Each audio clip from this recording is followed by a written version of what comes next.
Hi everybody, it's Veroosh. Welcome to my channel. I'm excited to be here with you guys to do this week's reading for the new moon eclipse that is happening on Thursday, June 10th in the morning. Before we get into the astrology and tarot, I have a really cool spread for you guys that the members have already seen. Members, your June overviews are coming out right now. They're about halfway done and they're linked in your members playlist. If I've forgotten to link the members playlist in the description, that's where you will find your videos, and they're really good, and it partially does the spread we're going to do today. So half of the readings are done and I'm doing them in random order as usual. What else did I want to say? Oh, yes. And so members, thank you for the new member, Anna Banana, who actually came back. I think you were a member before. Welcome back. So today, just a reminder, if you want to give me cash, like if you want whatever that cash feature is, think about becoming a member instead, because you'll get free videos with your membership. So it's better than a donation because you get something back, right? So hi everybody in the comments. I think the energy is really good with this one. So first we're going to go over the astrology, and then we are going to go over do the tarot sign by sign. Okay, so this new moon eclipse happens on June 10th, which is this chart right here, in the sign of Gemini at 19 degrees 47 minutes. Nice degree. This is a syzygy, which means that there are 3 transits together, and powerful ones. Mercury, the moon, and the sun are in the same position, almost within 1 degree. So they're very close to each other. Just short of 1 degree actually, but Mercury is moving towards the sun. So this is an increasing energy. This is an annular ring of fire eclipse, which means that in certain areas you will be able to see that the moon in front of the sun forming a ring of light, which is quite a beautiful image. It only lasts about 4 minutes, and only certain areas will be able to see it. I'll go over that in just a moment. The eclipse starts at 12:20 a.m. Pacific time. That's where I live here in British Columbia, but maybe for you in California, Oregon, and Washington State, it's the same time. This is the beginning of the partial eclipse, in which only a small part of the sun will be covered up by the moon. The full moon eclipse begins at 2:49 a.m. and the maximum eclipse happens at about 3:41 a.m. So if you live on the west coast of Canada, United States, you will not see this. Actually, the majority of North America will not see this eclipse. Sorry, guys. But we'll see a part of it, in part. I'll explain in a moment. The ending of the full eclipse over Russia happens at 4:33 a.m. my time. Okay, I'll tell you guys when the eclipse happens in Europe in just a moment. So that full eclipse begins again at 2:49 a.m., ends at 4:33 a.m., and the partial begins at 12:20 a.m. and ends at 6:11 a.m. That's the partial. And that's Pacific Daylight Savings Time. So East Coast add 3 hours to that. Europe add 8 hours to that. Okay? So this, along with the full moon eclipse, have been morning eclipses. So they're quite beautiful. You can rise with the sun and perform some kind of ritual or sacred practice. I highly recommend that. I'll be doing that for sure here in BC. And so oftentimes people ask when there's an eclipse, can you do energy work? When I say energy work, I mean everything from spiritual practice like prayer to magic to all sorts of different practices. Symbolic representation, like you don't have to be religious to use this energy. And yeah, you can use it anywhere you are in the world, even in East Asia, Australia. You guys can all use this energy, but of course, wherever the path of the eclipse is happening, then those areas are most affected because the light is directly over them, right? But yeah, I really recommend a sunrise practice. So on the West Coast, California, Oregon, BC, Washington State, our area will only see the end of the partial eclipse when the sun is rising at 5:30 in the morning in the north here. I think it's a little bit later in California, so you guys won't see it.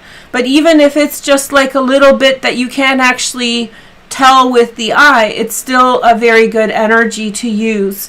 So I really, really, really, really recommend using this new moon eclipse for your energy. Now, let's just acknowledge that some people don't believe that using eclipse energy is positive.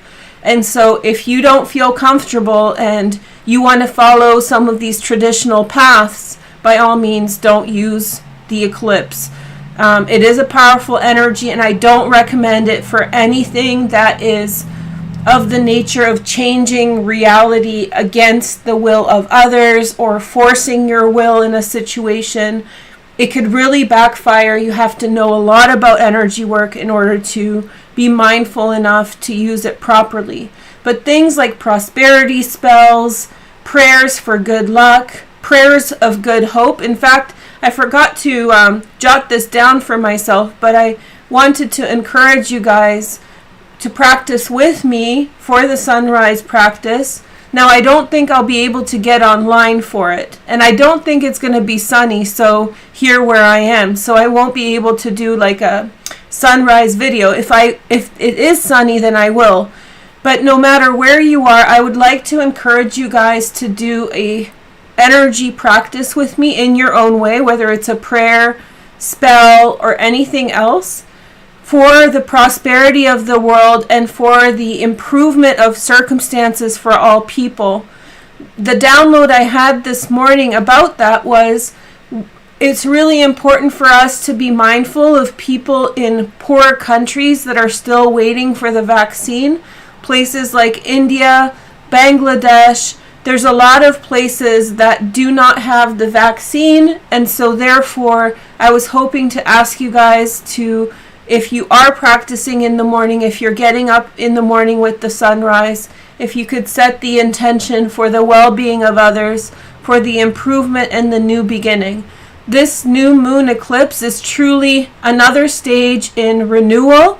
There's a song that was in Eurovision that was really beautiful. It's a Ukrainian song called Shum. I covered it on my TikTok a lot.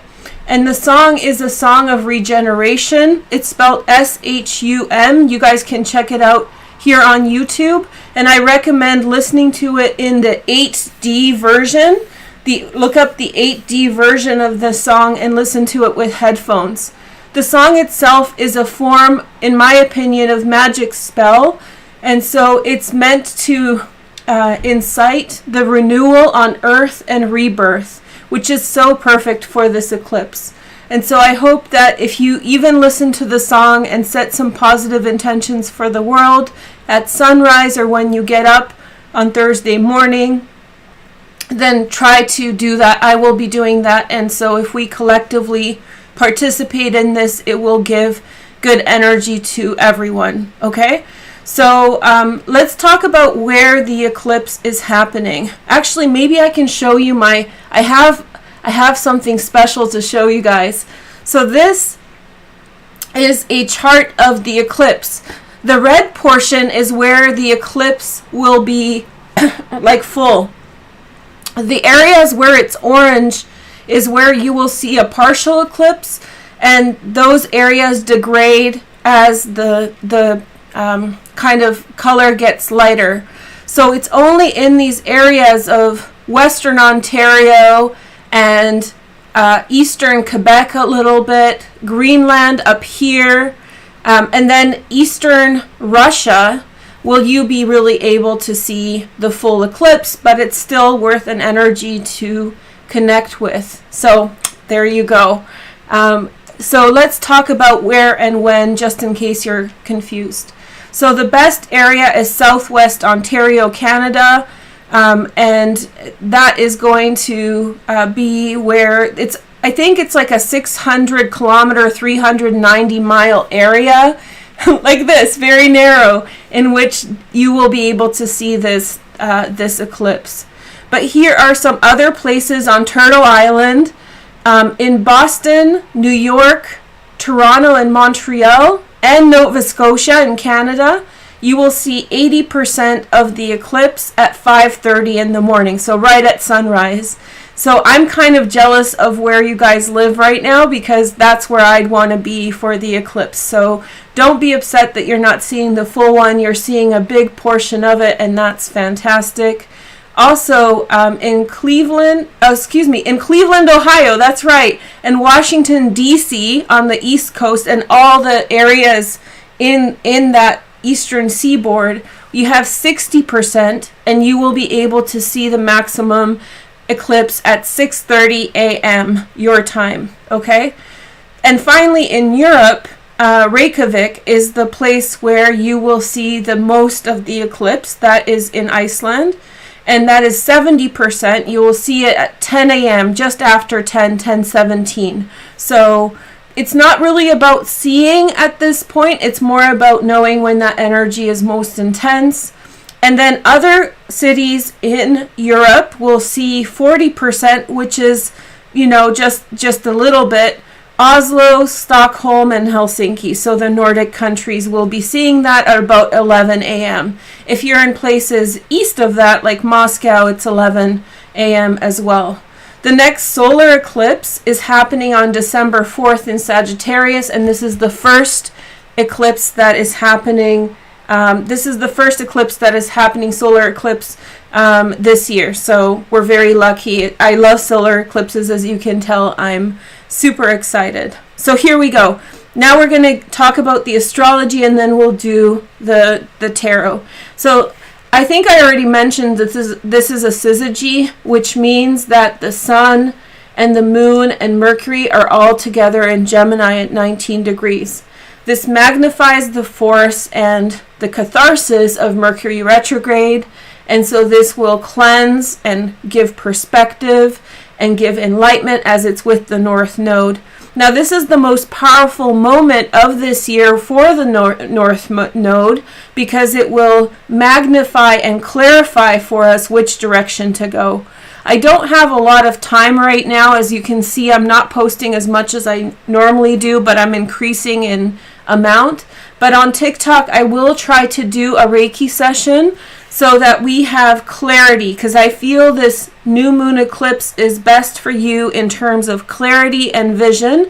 And this really ties into our conversation about astrology for the full moon eclipse that's linked by sign, and it's still relevant. The full moon eclipse videos that I did for every single sign are relevant for now as well, so watch those to get ready. And then secondly, also the last week's comments about the other aspects that we were talking about. So the best, and last week it was a little muddied. It was a little bit of both energy. But this week, as we do this eclipse, enter this eclipse, as Venus moves on from Jupiter, it's really about clarity of vision.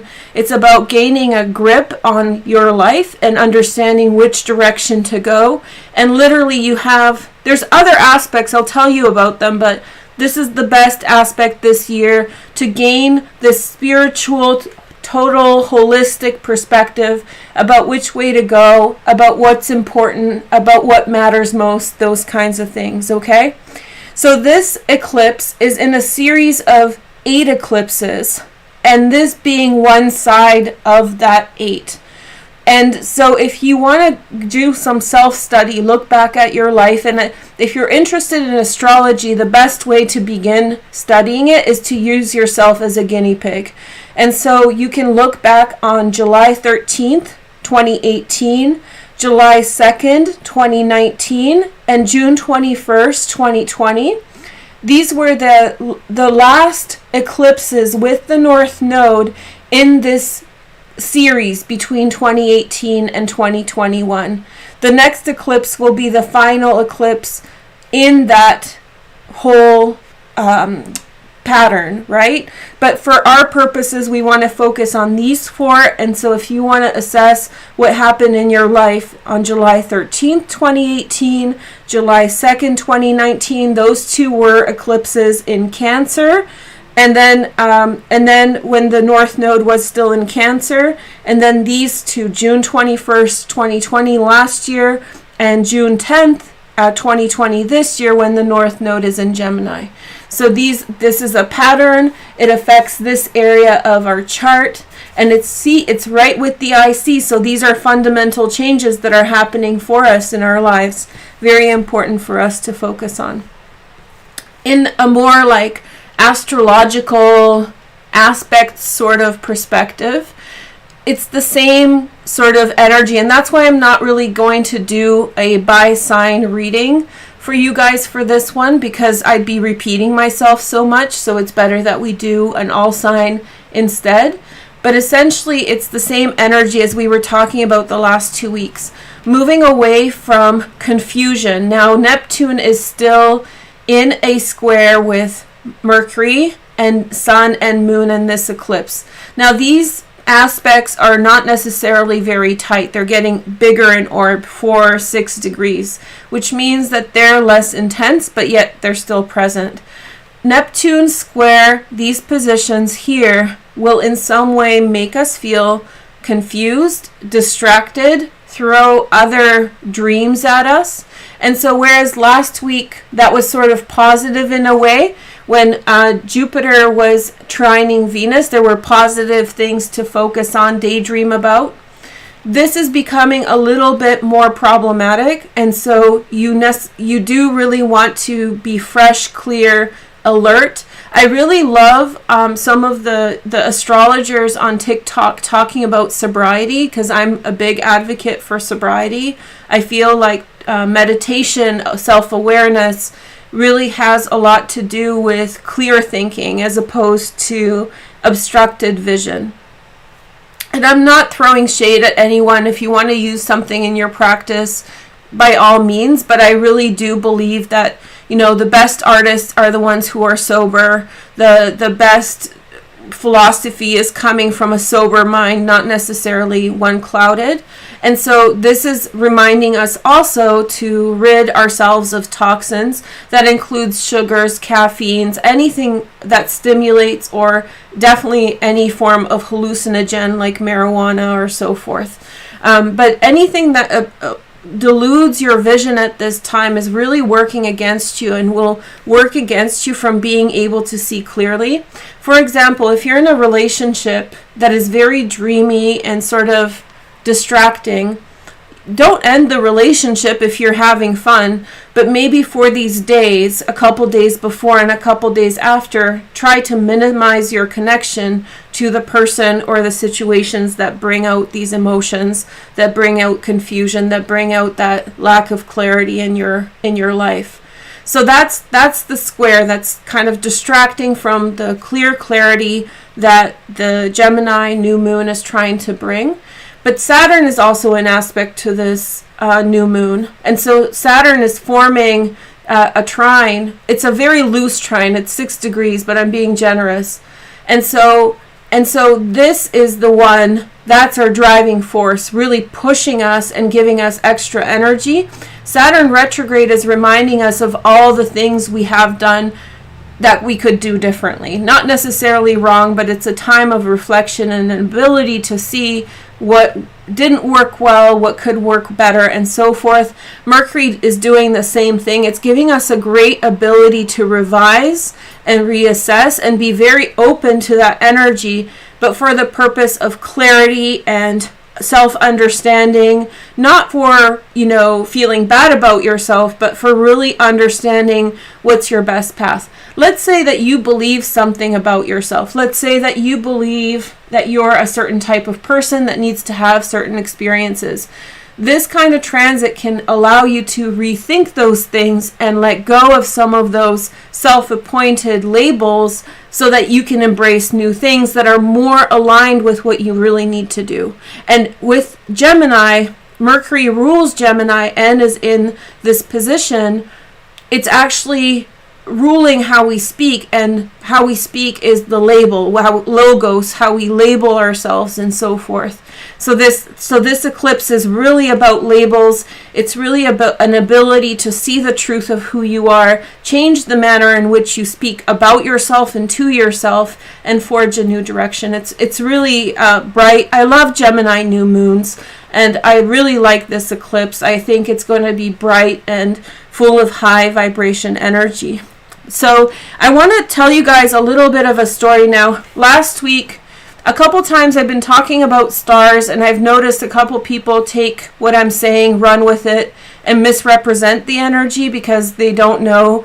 Like, star astrology is kind of picky, just so you understand. So if you are interested in it, make sure you really know the ins and outs of how it works. I'll talk about that more in the next section. But specifically, you want to be very... stars are fickle. You can't do what I just did with the new moon and Saturn with a big orb and say, this is an aspect. Especially certain stars, they know specifics. They need specifics. Okay. So having said that, let's talk. I'm finishing up this section by telling you a story. So there's a star here that's conjunct Mercury right now. It's called Bellatrix, and in Latin, that's a take on an Arabic word for female warrior. So it's a Latin word meaning female warrior from the Arabic word that I don't have written down, right? And so this is a star of great power. And the reason that I preempted saying what I'm saying is that this star is not conjunct this new moon eclipse, the same way as Antares was not conjunct the last full moon eclipse that I heard a couple people talking about. And so that has to do with the specificity of fixed star astrology, right? And so Mercury, that is 1 degree off of the eclipse, is conjunct this fixed star that gives a lot of feminine power. It's a great girl boss. I know this term is being laughed at these days, but it's a hey girl hey sort of transit. And even if you're a man, you can tap into this divine feminine energy. It's just a very bright, empowering energy. But stars have history in many places in the world, many traditions. And so in East Asia, they have their own constellations, and every single place in the world has some relationship with the stars, okay? And so these stars, Bellatrix and Betelgeuse, that are in the constellation of Orion, that's like right about in this area. Not the sign Orion, there's no sign, but the constellation, right? Where the stars actually are very bright stars. So they are some of the brightest stars. And in the northern latitudes where we have this eclipse going, like up here in the red and so forth, those stars are even brighter. So let me tell you a story from Inuit traditions. So Inuit traditions, this star is called, and I don't want to mess it up, Akuktuyuk. I've been practicing saying it because I've only known it by reading. Akuktuyuk. And this is has a very cool legend associated. This star has a very cool legend associated with it. Betelgeuse is represented as an old man, and Akuktuyuk, there we go, I said it, is associated with Bellatrix. So ignore the previous explanation of this star. I'm just telling you the Inuit story. And so the story goes that the man starts chasing. Bellatrix is a Kuktuyuk, which is representative of the orphan boy. And so the old man, which is Betelgeuse, and Akuktuyuk are the two brightest stars in the northern latitudes. And the old man starts chasing the orphan boy around the igloo. And so at some point, they rise up into the heavens and become stars. So that's a beautiful story from Inuit traditions. And so yeah, so that you can take from that inspiration for your understanding and a deeper understanding of Bellatrix. But the Inuit believed that when these stars went up into the sky, this actually signaled their rite of spring. So over the last couple weeks, we were talking about Aldebaran in Europe and how that was, and Middle East, and that how that was associated with the bull's eye constellation, not the sign of Taurus, but the bull, the Taurus constellation, and how that was associated with spring and summer. And in the northern latitudes of Canada, or Turtle Island, sorry, my apologies, Inuit people associated this star actually with the beginning of spring when the days were getting longer. So it's a beautiful little story to remember. So that's kind of the end of this part of the conversation. But I do, as usual, want to save some of the more difficult parts of astrology for last, because people get triggered. They don't want to hear certain aspects, and I understand that. So if you are sensitive to astrology that's talking about like more harsh energies, then you might want to scroll past into your sign. And thank you for joining us. Okay, so let's take a look at the dark side of astrology this week, because there's a big one happening and I want to give you guys a heads up. Now, I would have done more for this, but frankly, last year you may have remembered, especially members, that I published a series of Lilith videos. And then I made them for members only because that's when the pandemonium started. And so I was like, okay, well, I don't want to spread fear. So again, I'm not here to spread fear or kind of make you worry. Again, fast forward if you get triggered by these things, but there's something to say. So overall, Lilith is now moving into a better area of the sky from where she has been for the last several years, but there's one transit that's happening now that you may want to be aware of. Now, Lilith is a storm of demons. She's not a single figure, and she represents a lot of darkness, and I would not interpret her as an expression of the wild feminine or something like that. In fact, I think that it sort of, portrays the experience of women in a negative light. It frankly is a demon, so it's probably quite asexual in nature. They were represented traditionally as female, but I think that it has some a lot of darkness. And we've talked about this at ends. I don't want to feed it any more energy, but just so you know my perspective, that's where it's coming from. Well, Lilith is entering in conjunction with a fixed star that I just was alluding to in the previous segment when I was talking about Bellatrix. It's called Algol, the Medusa star. And when the sun was in this position on May 18th, I put out some content about it. And then I saw some astrologers making content about this and misrepresenting what the effects and stuff. So what I heard was that it causes multiple sclerosis, which is not true. And furthermore, the aspects that the person was using were inappropriate to read it as such. And so if you are worried about Algol Medusa star, this is why I hesitate talking about it, because people take it and run with it and spread fear. And the thing about this star is that there's specific, very, very specific, there are very specific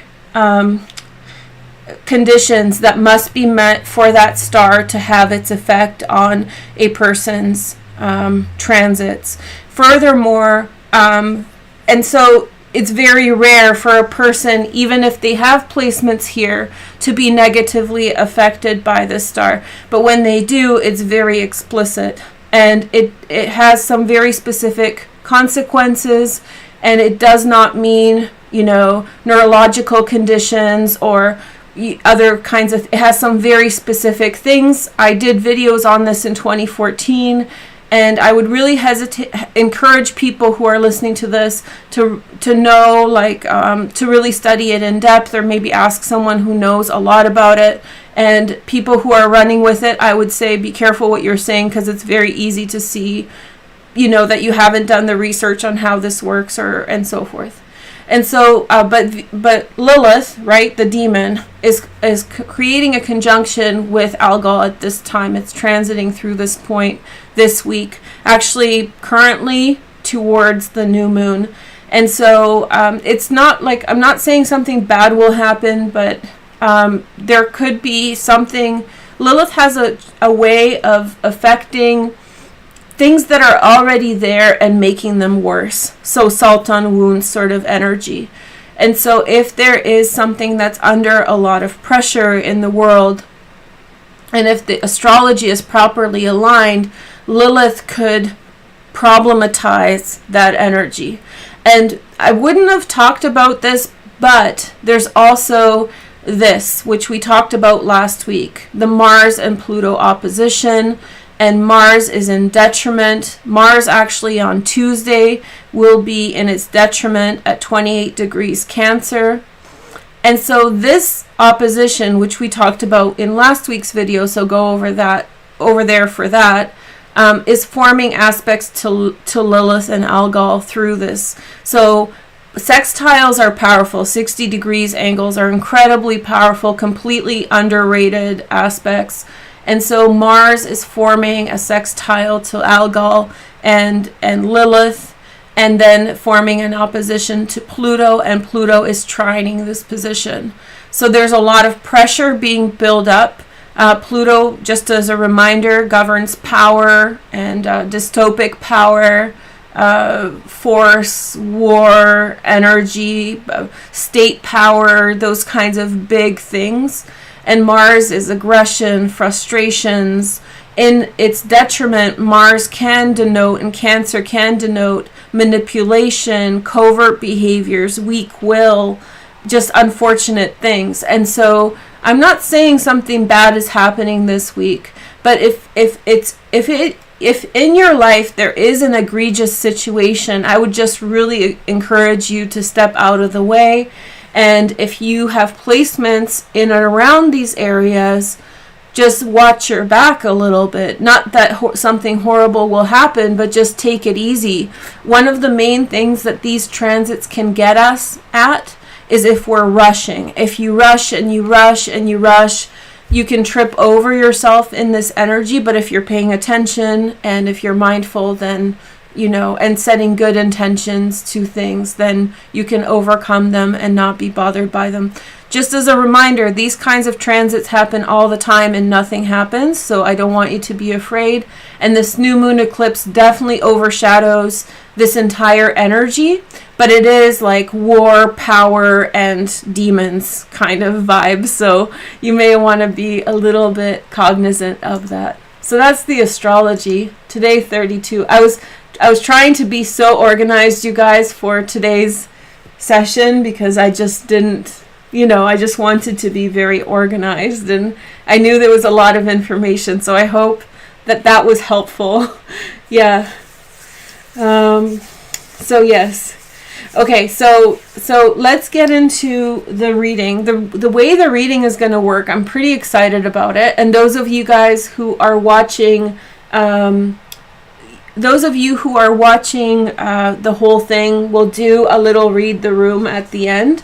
So if you want to hang out with us for the whole session, you're welcome, or come back and forth. But the way that I'm going to do this reading is the way that the reading was done for members. So I'm going to first roll the dice to get order, and if somebody wants to keep order, then that helps. And then we'll pick a deck and read from that deck for the sign that we chose. So first we'll use this deck. I have 12 decks around me, and we'll do a reading for every single one. So we'll start off with Aries, Sun, Moon, and Rising. Okay, so let's see what's up with Aries. So the way this works, you'll see how it works with Aries, and then we'll carry on with everybody else. Okay. All right, so let's see. I'm going to find the Aries card, which is the Emperor. I'm going to walk through you guys on the Aries one, and then I'll just not explain it every single time. So the first card I chose is, I'm looking for the Emperor. This might take a while, but this is a little bit of an experiment, so be patient with me on that. Let me know in the comments if you're an Aries, Sun, Moon, and Rising. Okay. Chariot, Death, King of Cups. They do, oh, there we go, Emperor. Awesome. Okay, so let's see. So we have the Emperor and we have our 2 stacks. So Emperor in the middle, Aries, how are you guys? Let's see your cards. So we have the Strength card. Okay. And then we have, oh yes, it's going to fit. Okay, so Queen of Swords. And then we have the 9 of Pentacles. Aries, you have a lot of money things coming your way. On the bottom, we have the High Priestess. Okay? Beautiful.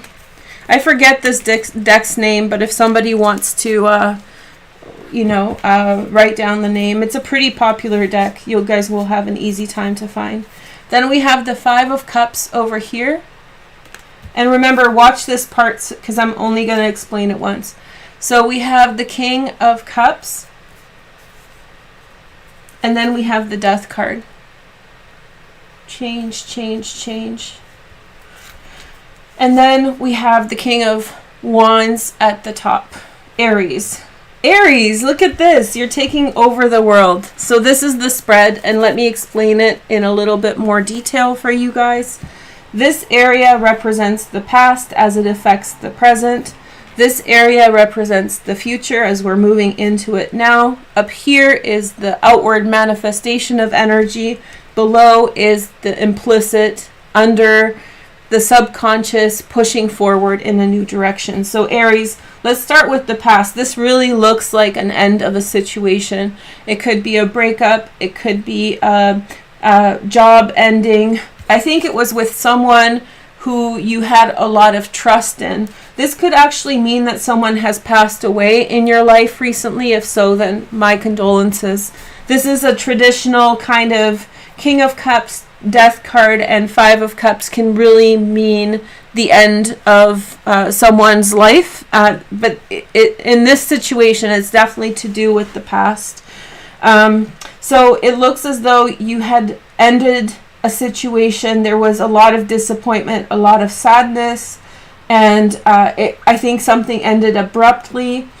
If it was a relationship that didn't involve someone passing, then I have a feeling that you had deep feelings for this person. It felt like the right situation. I also feel as though there's remorse and regret, and this was something of a lot of substance. This had a lot of value to your life, and it changed. And the way that it changed made you unhappy. But the rest of the spread is really exciting because it actually set you free. Here we have the King of Wands, and I'm not sure if this is you or a new partner, a new situation. It's either set you free to be a new person in your life, and as you guys know, like, gender is fluid and invariant, so you can be this if you are a female, you can be this if you're non-binary, and the other people in your life, or this is someone with whom you're starting a relationship. You may not know this person yet, so this could be a big snapshot of what's going on, in the sense that a big thing ended in your life and a new big thing is starting, okay? Below the surface is the High Priestess. So to me, that suggests that there's a lot of intuition that is a part of this right now. You're meant to have a lot of insight, intuition, vision about these circumstances, and you're meant to follow your instincts at this time, Aries. The oncoming energy is the Strength card. I love these cards, so I'll show you guys them. All the cards today are beautiful. The Queen of Swords, Gemini, Aquarius, or Libra. Look at her.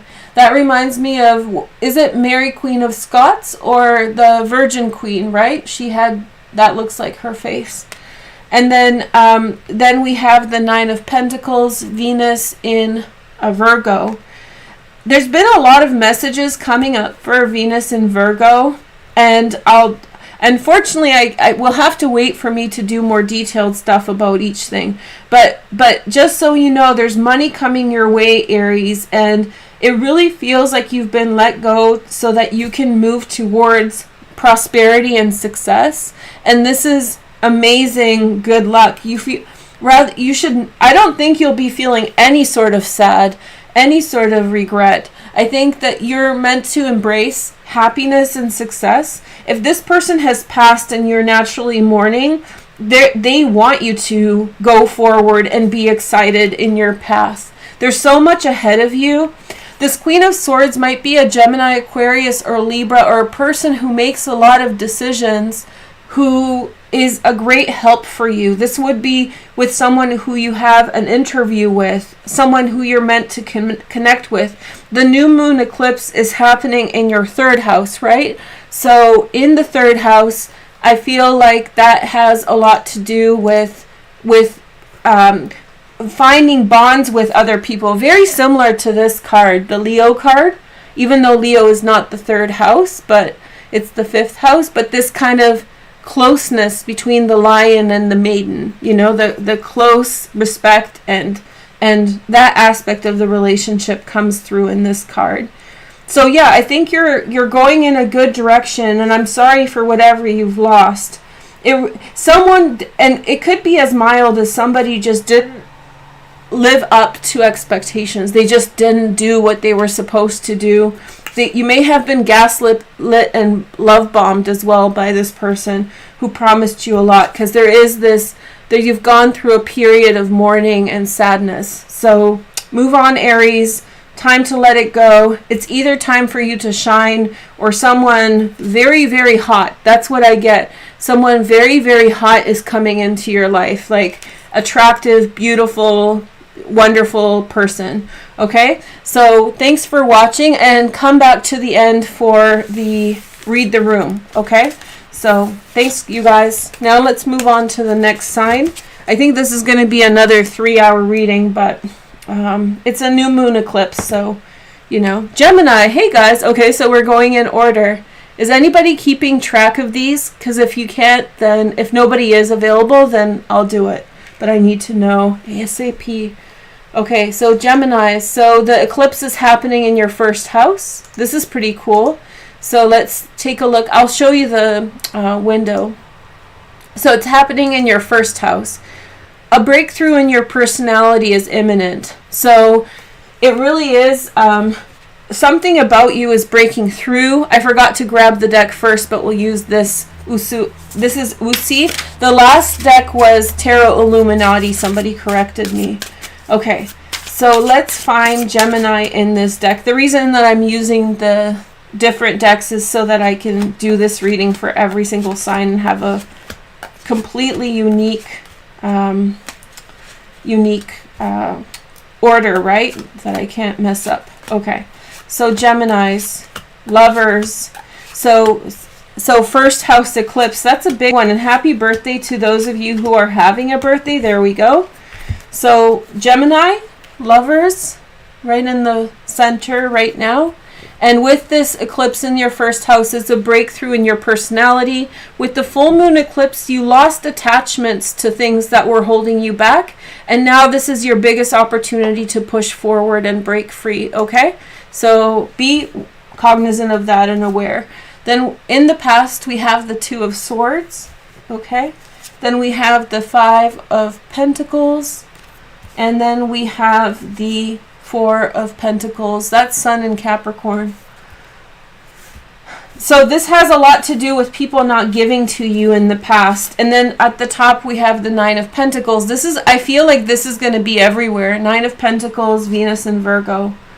Success, financial success is yours.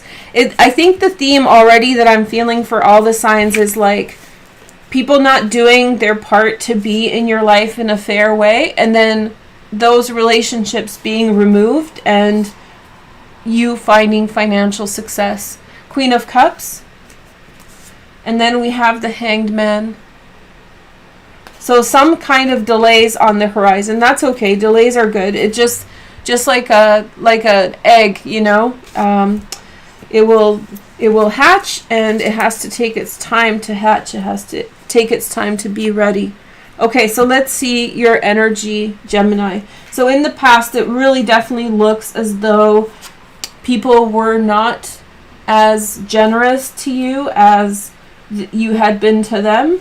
I feel as though, you know, I see this key come up with the treasure chest, and it was just thrown on the ground there. To me, that suggests that there was wasted energy. Somebody could have helped, but they did not. And for a time, you didn't know what to do. You were at an impasse about this situation. You were, you know, tied up in relationships with others, and people weren't working. I get this, like, they weren't working as hard. This new moon eclipse with Mercury retrograde, Saturn trine, all of this energy is like super crisp, super to the point. It makes air signs feel great. No matter what air sign you are, it's just such a good energy. And so it gets to the root of the problem. Like, no more wishy-washy excuses, gaslighting, smoke screens, whatever. You see it's like the report card. Like, you see the outcome of a situation, and you see very clearly, I can feel you, you know, being like, this person was not to me what I needed them to, and like, no apologies given. Like, this person just was being a wise butt, you know, they're trying to get something over on you, and you're doing your thing, and you're trying to work with them and bond over energy, and they're just not complying. They're being a wise bum. Like, they're really trying to pull one over on you, and I think you finally see it. See, the thing with Geminis is that you guys do give a lot. You do give a lot to others, and you give a lot to others, and how do I say this? Like, you forgive a lot until a certain time, and then when that time comes, it's over, because you realize that, you know, you've been had, and you give people so many other chances. You're actually, like, even, I think, maybe even more generous than Cancer in a way. Like, Cancer is known for giving second chances, but I feel like your energy is, like, even more open to, just as long as there's a rational justification for why things happened the way they did, you're willing to look past everything, just as long as there's a reasonable justification. And you have such an open mind that you, like, really see those things. But there comes a time in a Gemini's life when you realize that you've given too many chances, and it's all excuses, and the past is done. So that's how that's influencing your present. Then you have the Nine of Pentacles here. And so where you are going, where it's very clear that you're going, is financial success. So whatever's been going on for you, I think the release last year, over the last couple years in your 8th house, was incredibly freeing for you. Now you have all the flexibility, you have the different options, and you're going in good directions. Below the surface is a fundamental success. So you followed through with your instincts. You followed through with a genuine disposition towards the past, and you stuck to your guns, and you did it in a fair way and an honest way. And so that you have no remorse, no regret, because you never pulled the trigger too early. You allowed the whole situation to develop at its own pace. What's upcoming for you is that someone around you, I think a water sign, Pisces, Cancer, Scorpio, is experiencing some kind of hardship. So another friend in another direction is experiencing some form of hardship. And so the speed at which you're moving forward will be delayed, because I think you'll be spending some time with this energy. Somebody is hurting, they're sad, they're turning to you for help. This could actually be your partner for some of you, so it could be the person you love. And that is teaching you discernment between where to cut off and where to open up almost immediately without getting defensive. So it's the ability to see that for some situations you have to shut down, and for other situations you need to be considerate and open and willing to give your time. So being selective about who you give your time to. This will also contribute to your financial success. This, like, practicing of setting priorities. I think you're doing great, Gemini. This is a wonderful energy. Such a nice reset for your guys' birthday. It really looks good. I would give this 2 thumbs up. Okay. So next sign. Let's go. Oh yeah, I'm rolling dice. Okay. Gemini again. Then we have Sag. Hi, Sagittariuses. How are you guys doing? I think I just posted your videos for Sag for members if you're interested. Oh, I forgot to grab... Okay, I'll give you guys... I know what deck you'll like. So this is like the 8-bit tarot. Super fun. Let's take a look at your chart a little bit as I get it ready. So Sagittarius, here's your chart for the eclipse.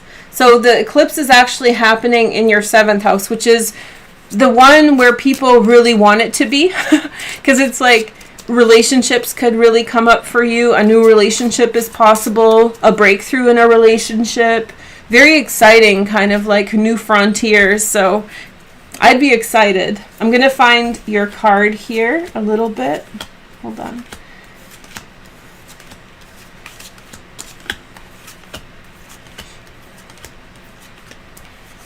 I wish I could fast forward through this part, but we're live, so I get to take a little bit of a break, a little bit of a breather. Come on.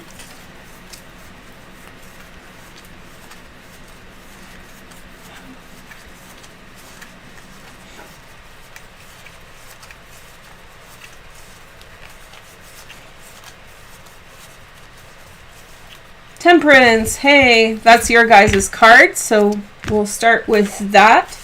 So Temperance is your card, Sagittarius. I'll cover this up for the moment.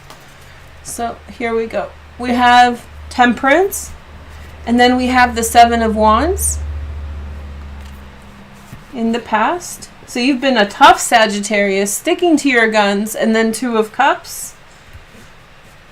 A love situation has been putting pressure on you and maybe some threats of an ending. Has your boyfriend or girlfriend or partner been putting a lot of pressure on you with like making you worry about an ending? Look at this. This is really bright and good actually. A lot of love energy. Okay, so upcoming is the Queen of Wands, Sag, Leo, or Aries. That's your energy. And then we have the Hierophant. That's really nice. And then we have the Empress. Oh, wow, look at this. Pretty intense energy. That's Taurus right there. And then 10 of Wands on the bottom. I don't think people know how hard you're working at this time, Sag. It really looks as though maybe you've been trying to figure it out with a relationship.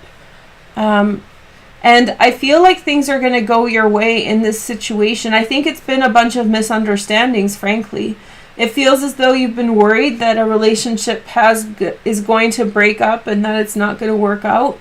And whoever you're with or whoever you're interacting with, maybe a Scorpio, is maybe you're feeling uneasy about this situation. There's been a lot of messages about Scorpios and Sagittarians in relationships right now. I think that there's a lot of positive energy between your signs at the moment. And I think you've been on the defensive. I think that, you know, I'm not pointing fingers and I'm not throwing shade, but maybe at some level you have been feeling defensive and accentuating problems that may not be there. But if there's problems, there's problems. I'm not trying to tell you there's not, but you might want to assess whether or not you've been maybe a little bit defensive in a situation. But this is definitely the past, and you're being shown that there's a nice, bright future for you coming through this eclipse. Below the surface, it just feels like there's maybe been too much or a lot of pressure on you at this time. You've been like 10 of Wands, heavy pressure, intensity, and so maybe people don't know. That's what I don't get. That's what I get. A lot of people don't know how heavy it's been for you, how difficult it's been for you at times. And I think that people are going to respond well as they understand how much pressure you've been under. So I think that people who are happy-go-lucky, which is like, I think the motto of Sagittarians, you know, people who are happy-go-lucky have the shortcoming of, well, people sometimes don't know when you're going through things. And so when they realize that you are going through a lot, I think you'll be surrounded by a lot of love, and specifically from a partner. Maybe if you're single, there's someone around who you like a lot, and you may have been seeming too busy to connect, and that too could have been discouraging the situation. But what's coming up for you is great. a relationship that becomes more serious, a connection with your mother in a very good way, Sagittarius. You kind of stepping into your energy and getting your energy back with this eclipse, feeling more like yourself with more power and more oomph behind your energy. And I feel like there is a sense of community that's coming your way, a sense of inclusion, a sense of just positivity. And I think that you are going to be celebrated through this time. And I think that with this eclipse, it's like your true partners are showing up in your life, Sagittarius. They're coming your way. So this is very nice energy for Sag. 2 thumbs up. The last couple the first one was intense, but the last couple were very bright, very happy. I think you're reconnecting with people. Yeah, there's still things you need to do, but I think people are starting to understand the pressure you've been under, which is helping them understand how to treat you better. Okay? So have a happy new moon eclipse and check out the videos in your playlist. I've updated it. Okay, so now we have the next sign. I have to remember to grab the deck that I intend to use before we roll the dice. So this is Lihojeyevsky Tarot. It's a out-of-print deck. And let's see. We have Sagittarius again. We've done Sagittarius. Sagittarius wants to go again. More information. Leos. Meow meow. So I already am starting your Leo. I'm starting your readings for June for members. So if you're a member, you'll get that today probably. Unless I get completely tired from doing today's video. But I don't think so. It feels really light and bright. So let's take a look at this eclipse. So this eclipse is happening in your 11th house, Leo. Another good energy for you. So this is really a new beginning of social connections. Good luck is going to come your way. Especially things to do with the past. I have a feeling like a download that people who you wanted to get to know, who you didn't get a chance to, you might be getting to know with this eclipse. Or getting the opportunity to be around to get to know. I'm going to find your card in this deck. And there we go. Leo's not causing me any problems today. Okay. So here we go. So here we have Leo. Hey guys. I'll take off the chart. Let's see. Okay. Then we have the star right behind you. Oh, you've been going through the best time ever. Look at this. New love, new opportunities, Ace of Cups, booyah, there we go. And then we have 10 of Wands. Okay. So from a tough time, you went to a really good time. We'll talk about it in a sec. At the top, we have the 10 of Pentacles. You are getting good readings, you guys. Look at this. So we have the Temperance card, Sagittarius, next.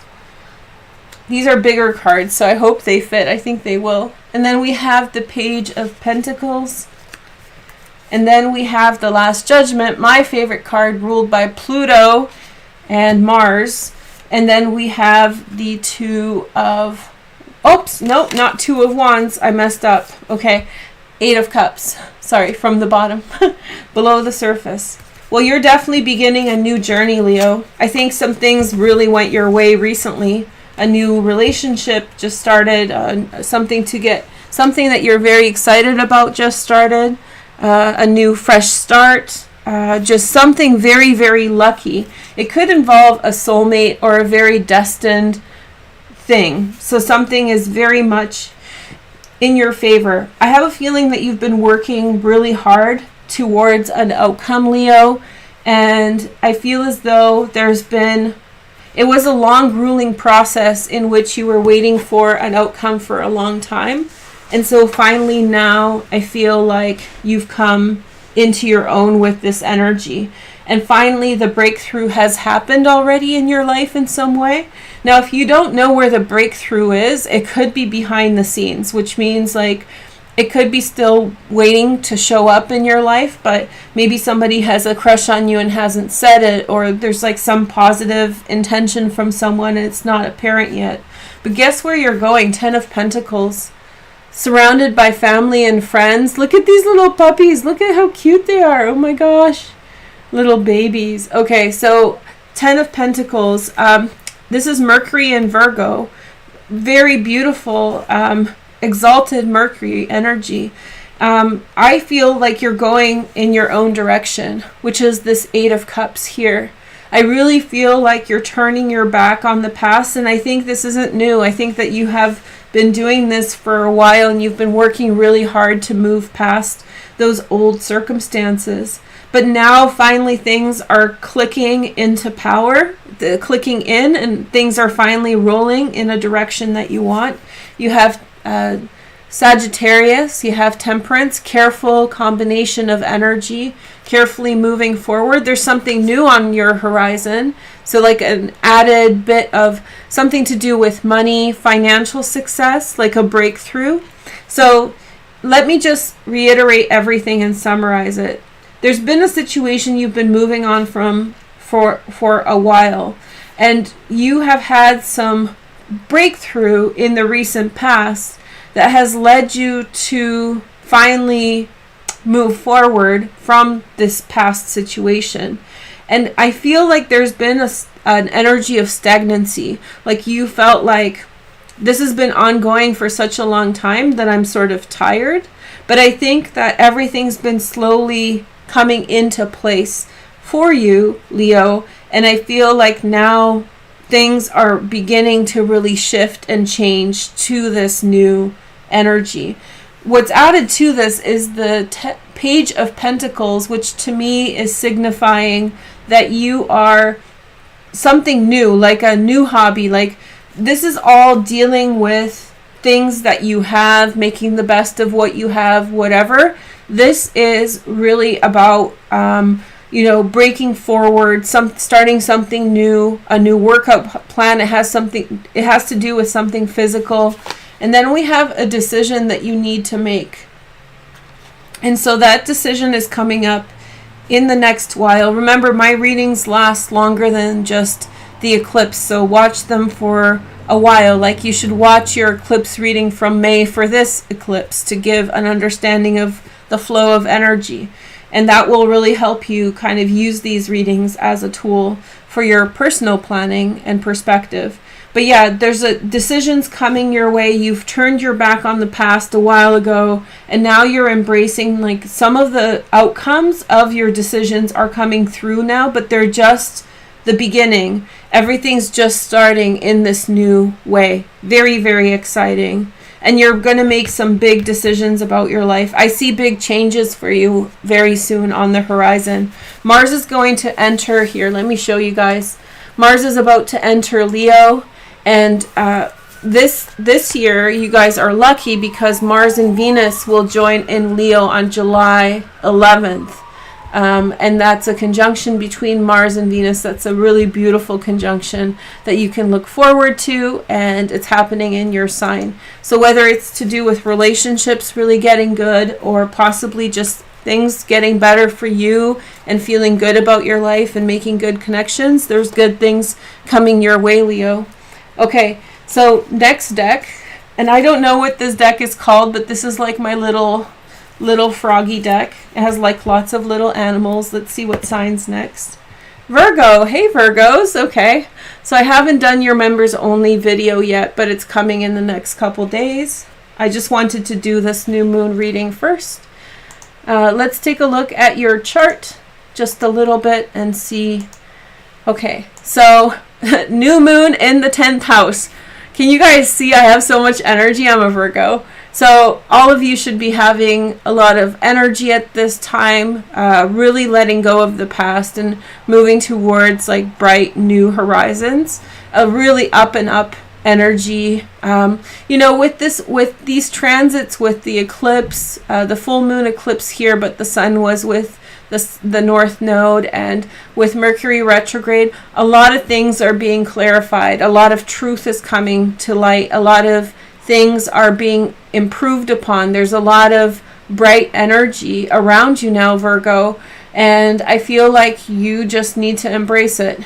Watch out for this one though, and I don't mean to scare you, but just, it's right at the top of the chart. You don't want to be so happy, light and bright, and then end up with a Lilith situation, which could be like a conflict with someone, or someone, like, just don't step into negativity with others at this time. Stay away from their negativity. Just embrace your happiness, hope, and joy, and that's going to lead you in good directions, Virgo.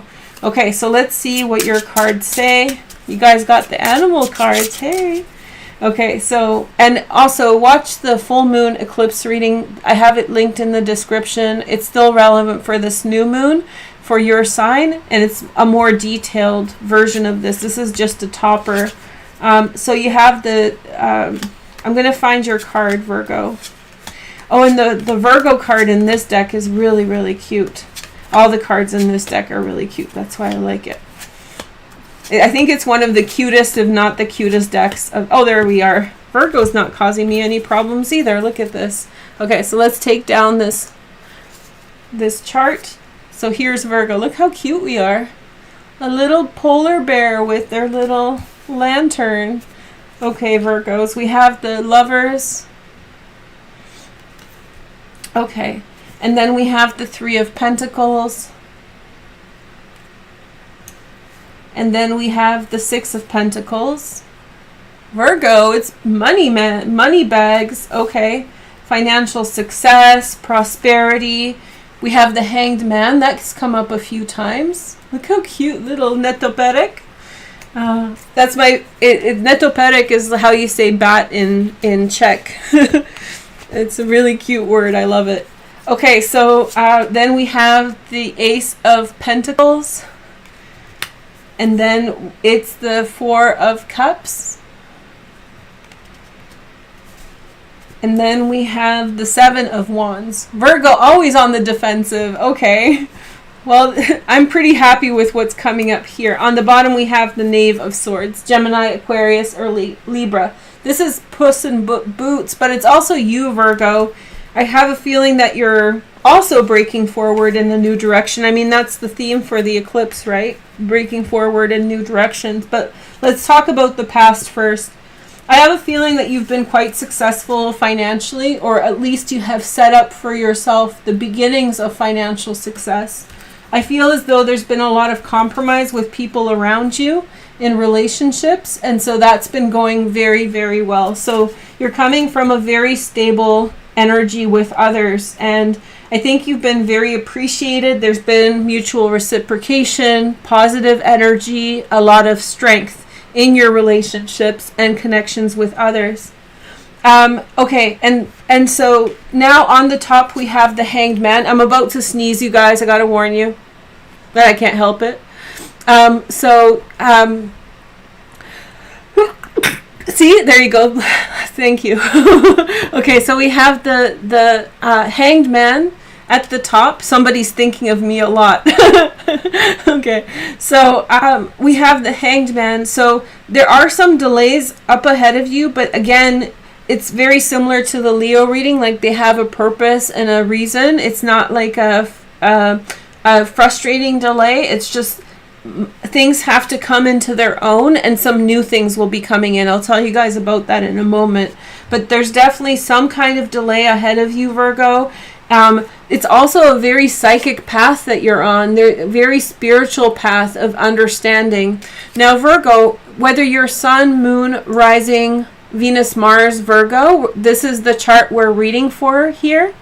This conjunction between Venus, not conjunction, but this transit of Venus and Mars in your 11th house is in the sign of Cancer. So Virgo's relationships are ruled by Cancer. No matter what your placement in Virgo is, it affects your relationships, your friendships. And so Virgos have very heart-based relationships. We're known as the sign of servitude, of being generous to others, really trying to help others around us. And so I have a feeling that there's this psychic connection that's driving you towards people who have similar heart centers, feel the same way as you do. And just on June 14th, I'll give you a little bit of notice. Venus is going to be at Sirius, 14 degrees of Cancer, the dog star. It's a really beautiful star of prosperity and luck. And so allow things to sort of happen and come together for you. There's some really sweet connections, I feel like, around you at this time. And this is you, Virgo. I think you're finding new paths and new ideas to embrace, new ways of looking at things. I really sense for you, Virgo, that you have reached completion. Like a Virgo has like Cancers, has a really hard time to move on from circumstances while there are still outstanding things to address. It's a real Achilles heel for your sign. And so I feel like now that you feel like everything is settled and people are happy and there's been a lot of like peace that has been achieved or groundedness, you can finally like switch your focus and look forward a little bit and try some different things that have been outstanding in your life. The upcoming energy for you, Virgo, is the Ace of Pentacles. Look how little paw, so cute. These cards are adorable. They're so adorable. And then we have the Four of Cups. New offers. Now, Virgo, when new things come your way, don't be so defensive. Look at you, Virgo. New things? I don't know if I like that. You know, that's like the Virgo motto. I don't know if I'm ready for this. Some more information. New beginnings, financial new beginnings. I think that you'll be receiving offers from people. People will be like giving you ideas, offers, whatever.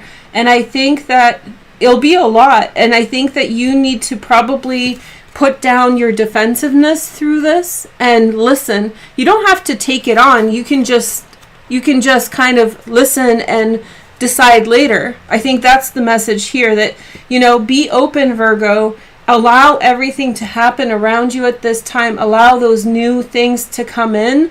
Allow new offers, new ideas, new relationships to show up. You'll figure out who's who and what's what in time. You don't have to make a decision yet. You don't have to decide which way you're going for sure. First, now, appreciate, observe the energy, and just go for it, okay? So that's message for Virgo. Very nice message for this new moon. Now let's see the next sign. And we're halfway through. Is anybody keeping track, dudes? Hello, dudes. Is anybody keeping track? Then we have Scorpio next. Sun, Moon, and Rising. Let's take a look at your chart, Scorpio. Oh, shoot. I forgot the deck. Okay, I'll use this deck for you guys. My plan was to choose the deck before I roll the dice, but I keep on forgetting. Okay, Scorpio, let me show you your chart. Okay, so Scorpio, Sun, Moon, and Rising. Your new moon is in your 8th house. So that's been continuing from the last eclipse. And your eclipse video is in the description. But essentially, this is a step and a push forward towards committing yourself with others, especially on a financial level, like forming agreements and forming kind of like sharing of money and those kinds of things. It's also a big push to change. Now, you're the ruler of the 8th house, but in your chart, no matter if your Sun, Moon, or Rising Scorpio, is Gemini. And so you have Gemini ruled 8th house, and so big push forward, very quick movement towards transformation. Let's see what the cards say for you guys. Four of Swords. Just kind of popped up in there saying, remember to rest, remember to take care of your energy. Again, don't rush. Very much a carryover from Virgo. You don't need to rush for an outcome. Let me just see where your cards are. I'm using the Death card as your significator because that's the traditional one. There we go. Oh, you have a lot of trumps on one side. Okay, so let's start with that. So don't be put off by the Death card if you're new. The Death card only represents your sign. Figuratively, it's not necessarily a bad omen at all. In fact, this one's kind of cute, so I'm glad you got this deck. Look at this little skeleton. Happy little skeleton. Okay, so we have the Devil in the past. That could be Capricorn, but not necessarily. Then we have the Star, which is Aquarius or soulmate energy. And then we have Temperance, which is Sagittarius energy. So you have had a lot going on, a lot of fated events happening around you. At the top, you have the morning. Remember, this is, if you didn't watch the astrology at the beginning of this, you should probably check it out. But this eclipse that's happening is happening in North America on the East Coast at sunrise. Okay, so let's take a look at your cards moving forward. Look at this. You're getting huge cards. The Fool. And then the Ten of Cups. Wow, Scorpio. Thank goodness I have placements in Scorpio. Thumbs up. And then the Ten of Swords, Sun and Gemini. Okay. It's definitely time to put the past away. You're coming into completion with regard to something of the past. You have in your life enough. Then we have the Prince of Cups. That's like the Knight of Cups. So, Scorpio, let's take a look at your cards first over here. Big things have been happening. I think that you have been going through your ups and downs. The Devil card means that somebody around you has had very negative, low vibration energy. Somebody around you may have been manipulating you or may have been overpowering you in a situation. You may have been stuck in a situation that you got tied up in some way, for lack of a better term. But there's also been very wonderful people around you who have been giving you a lot of love and support and kind energy. This is the Star. So there's been people around you who have been giving you a lot of just support and helping you through whatever's been going on. And the Temperance card, okay? So there's been angels on your side, whether they are like angelic figures or humans with very good energy. I really love the cards Temperance and the Star together. It just, to me, says that there's some really beautiful energies around you. The Temperance card has suggested that there's been like a community around you that is helping you through things. I think that something around you in the recent past was sort of foul. It was sort of broken and it was sort of dark. But there was also a lot of light, and that light carried you through, but you have to still, move on into this new direction. Now, at the top, you have the Morning, which is such a beautiful card. It's specific to this deck, and to me, it signifies a true new beginning. You know, the sunrise is my favorite time of day. I love sunrises. I'm up for every single one year round. And so, yeah, just beautiful, powerful energy entering your life, Scorpio, to this new beginning we see here. And then we have the Prince of Cups, Pisces, Cancer, Scorpio, secondary transits in Earth, Virgo, Taurus, or Capricorn. This is actually letting people in and letting people know how you feel at this time, telling people you care about them, embracing your feelings, asking yourself, what do I desire? Where is my heart at? And going with that. The oncoming energy is the Fool. Beautiful energy. The Fool, the Ten of Cups. Now, you can't consider the next card without the other two, okay? So don't be worried that something bad is coming your way. It's Sun in Gemini rules this card. The Sun is in Gemini now. And I feel like this is just you letting go of some final things, as is a time for your great beginning. Great joy, celebration with people you love, a new path. The big picture is that I feel like you're leaving a situation that may have soured, a situation that was good but suddenly turned corrupt or unjust or dangerous or not positive. And so that led to your desire to break free in a new direction, and so you have done so. And now is you moving on and then addressing the last few things about the situation that have been keeping you down. So this is your sunrise reading, Scorpio. I would be so happy if that was, I guess it is for me. It is for my rising sign, but such a new beginning, so many signs of new beginnings. Expect moving forward to live with joy and happiness in your heart. And there's just so much, I think this person here, or these people, these angels in your life, really taught you something really genuine about love and happiness and life. And I think fundamentally changed you, which ultimately changed your outside reality. So congratulations, Scorpio. I'm very happy for you with that. Okay, that's Scorpio. Now let's see. I'm peeking at... Hi, Dana. So is anybody keeping track of the order in the comments? Can you guys tell me? Because I have the chart, the wheel in front of you guys, and I read the comments after the show because I can't do both. Then we have Sagittarius. It's just for my purpose. I think I can remember, but Taurus we haven't done. Okay, so Tauruses, Sun, Moon, and Rising. Let's see your energy now. Taurus. Okay.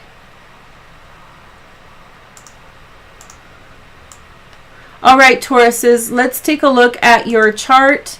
So your new moon is happening in the second house eclipse. This is a really nice new moon for you guys. It has a lot to do with money. It has a lot to do with financial success. Here, I'll use the Curious Cat Tarot. Look at this. So cute. Okay. So Tauruses, new moon in the second house. New beginnings financially, breakthroughs, an ability to address financial situations of the past and do better, and especially things to do with your career and public life. You're able to step up and go in a more positive direction now. If there are things in your career that have been holding you back, Taurus, this transit will help you move past them. Things like a bad reference or bad reputation, or maybe some secrets that haven't been addressed. You will be able to address them now. Let me find your card, which is the Empress, and then we'll do your reading for the tarot.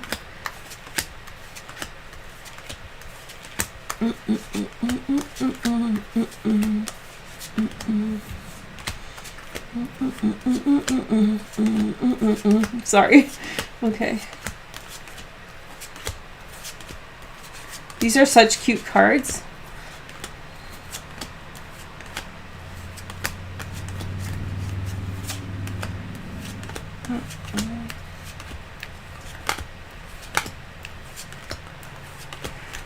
Is she going to be mother? Oh, here, hold on. I can't take it. There she is. Taurus, you were almost at the end. Okay, so let's see your spread. So your first, there's your card. I'll take the wheel down. Hold on. Okay, then we have the Nine of Cups in the recent past. That's Jupiter and Pisces. That's where Jupiter is now. Look at this, Wheel of Fortune. Woohoo, lucky Taurus. And the Sun. Taurus season, birthday season was good to you, Taurus. Hey, look at this. I have some messages from you guys that some of you were like over the top, but we have the Four of Pentacles up here. You have to save your money, Taurus. This is what it's saying. Don't spend your money. Okay, so let's see what card. We have the Mother of Cups. Hold on. How am I doing this? Yes, wrong. That's the bottom card. Yes. And then we have the Daughter of Cups. That's right. And then we have the Star. Ooh, keep being lucky in Gemini season. And then we have Temperance, Sagittarius. This has been all over everybody's spread. Okay, so let's see your cards, Taurus. Tauruses, I have a feeling that there's an important person around, maybe of a more feminine energy. Water sign, Pisces, Cancer, or Scorpio. I have a feeling that there could be something beginning for you with someone. And this water sign, that this might lead to something very nice. I gotta show you this.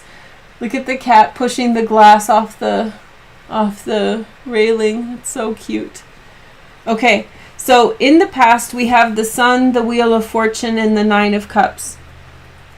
This to me signifies that you've gone through a very lucky time, and a lot of things that you've wanted have recently begun in your life. So things that you have been waiting for, things that you have wanted, have materialized or are materializing for you now. This is saying don't waste those things. Don't spend those things. Don't run with them. Just hold on to the energy. There's something that you're growing into. Mother of Cups, Pisces, Cancer, and Scorpio. A lot will grow from what you have, provided you don't waste it. This is a very clear message in these cards.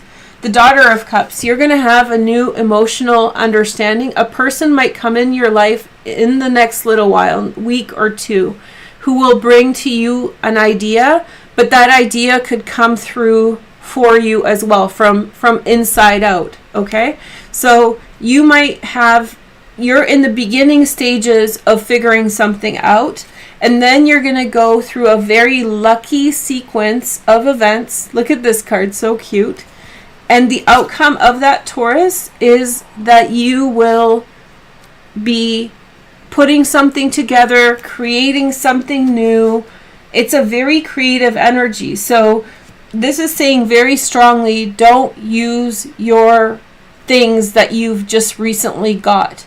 So whatever has come into your life recently, it feels like good luck has come into your life and brought gifts, like opportunities, and just good things have been coming your way.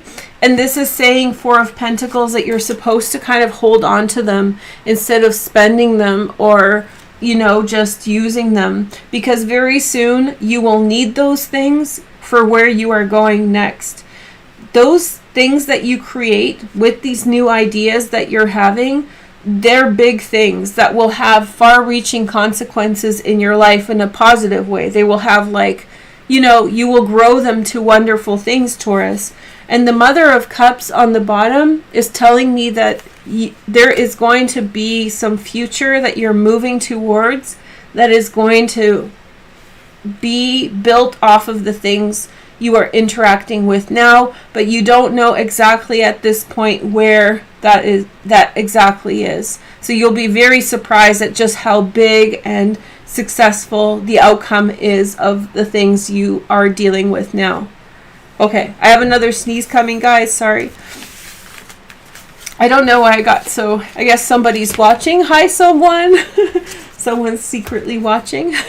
A lurker.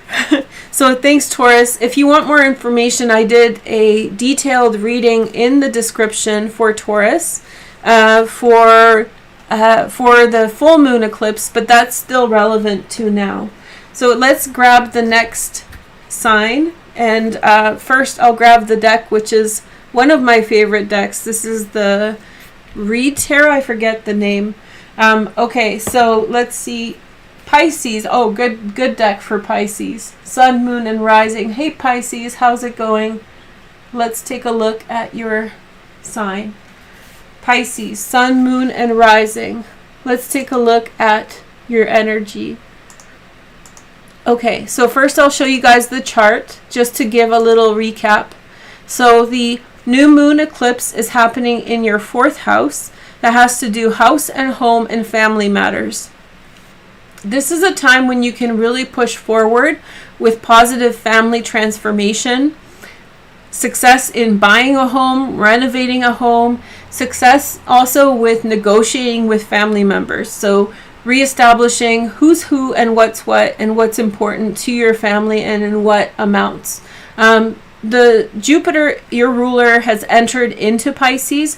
Jupiter is going to go retrograde on the 19th, correct? I think the 19th. Very soon, a week and a half from now. So enjoy this energy of good luck. This is just a taste test for next year, so hold on tight.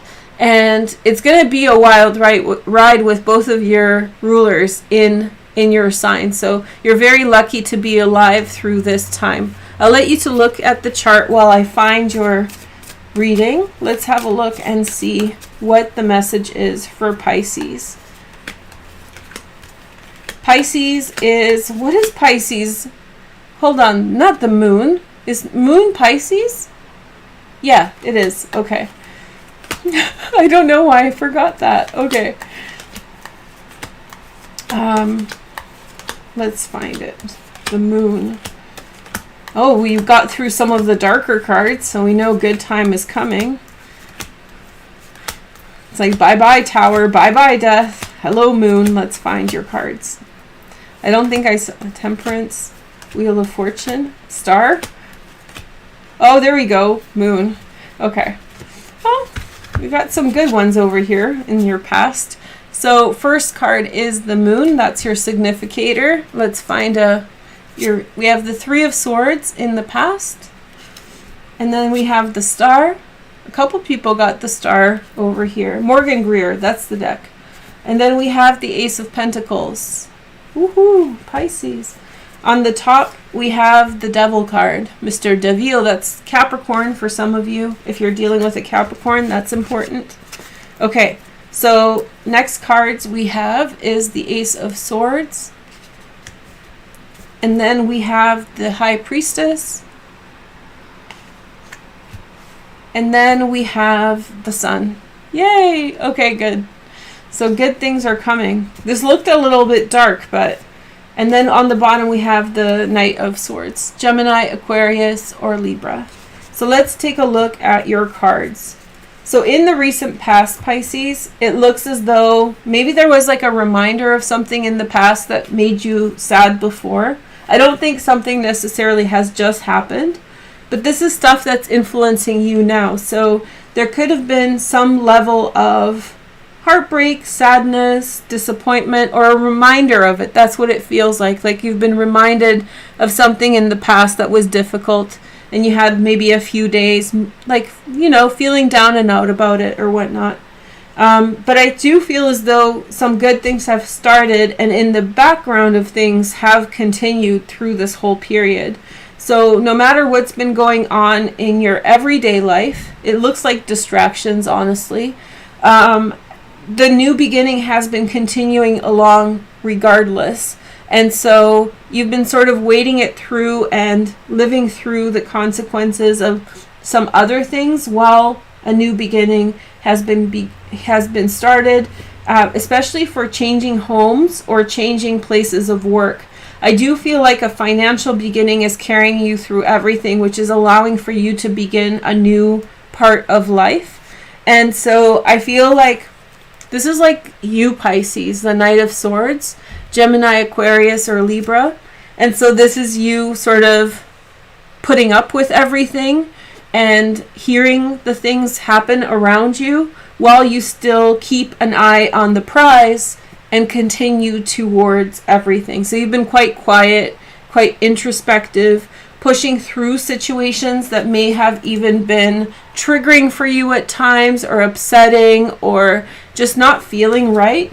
And I do feel like you went through a bit of a cloud. You went through a bit of a, like, not necessarily the best feelings, but that's like some external stuff you can't control. Where you are going is something that already has been promised to you and a direction that will lead to great possibilities. Now, after the eclipse, you are going to increasingly feel the opportunity and the insight about where your life is going, the wonderful things that are coming your way. You're starting to see them materialize in your life. Like the things you have been promised are coming into fruition, materializing, the sun. And so therefore that prophecy, the vision, the thing that you've been waiting for is coming. In the recent future, like a few days from now, or maybe after the eclipse, you'll receive some kind of communication that gives you that's going to be symbolic of this new beginning. And the outcome of this situation is the sun. So what I would say about this reading, Pisces, is that you are definitely going through some kind of tunnel right now, like a lull, like a not necessarily negative energy, but something's been going on.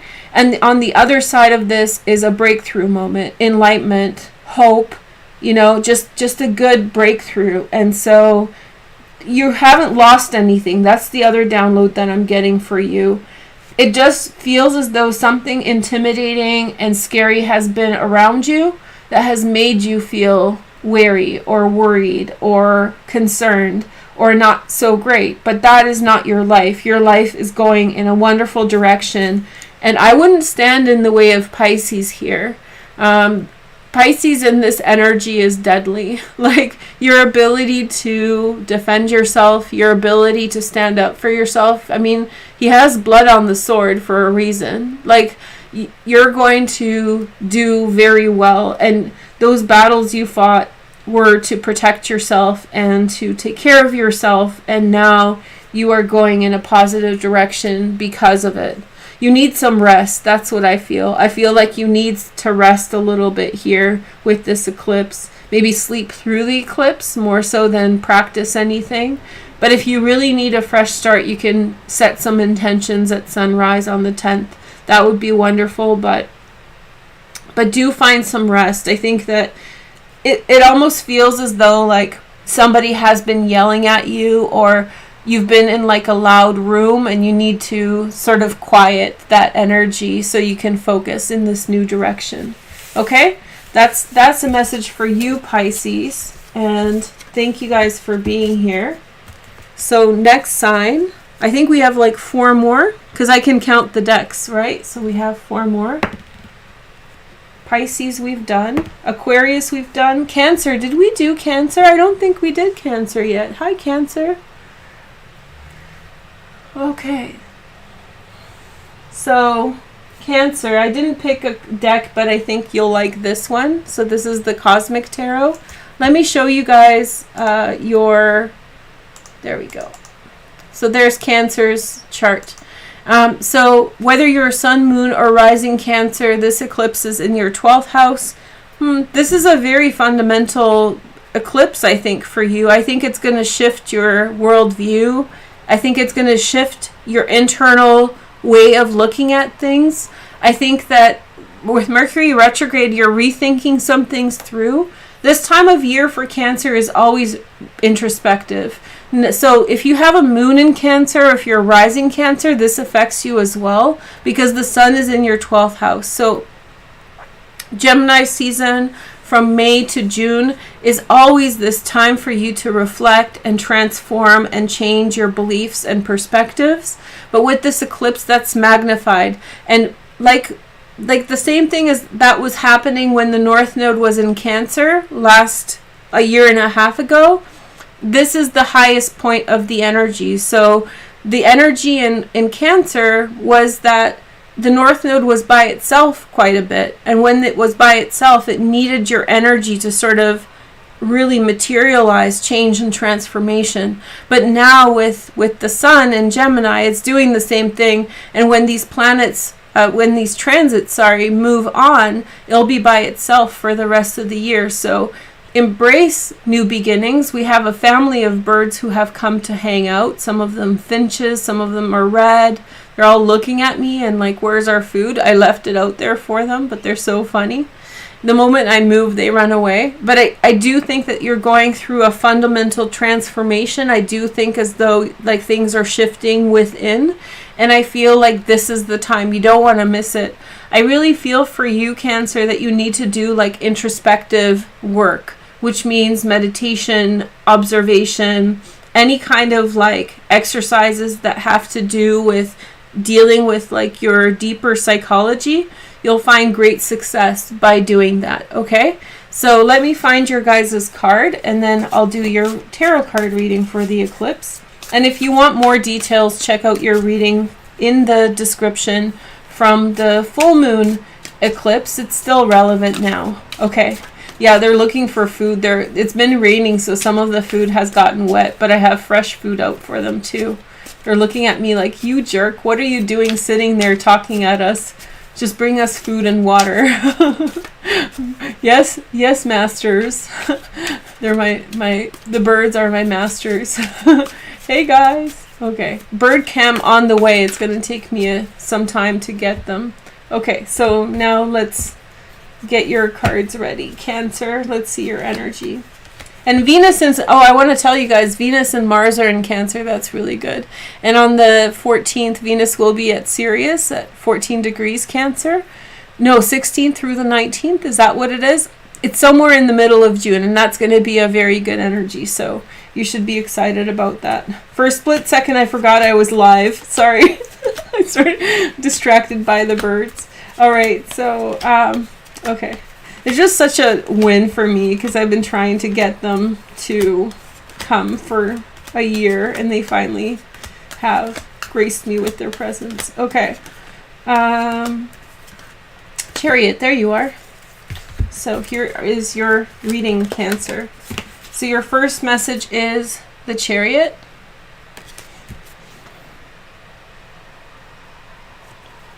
And then we have the Hermit.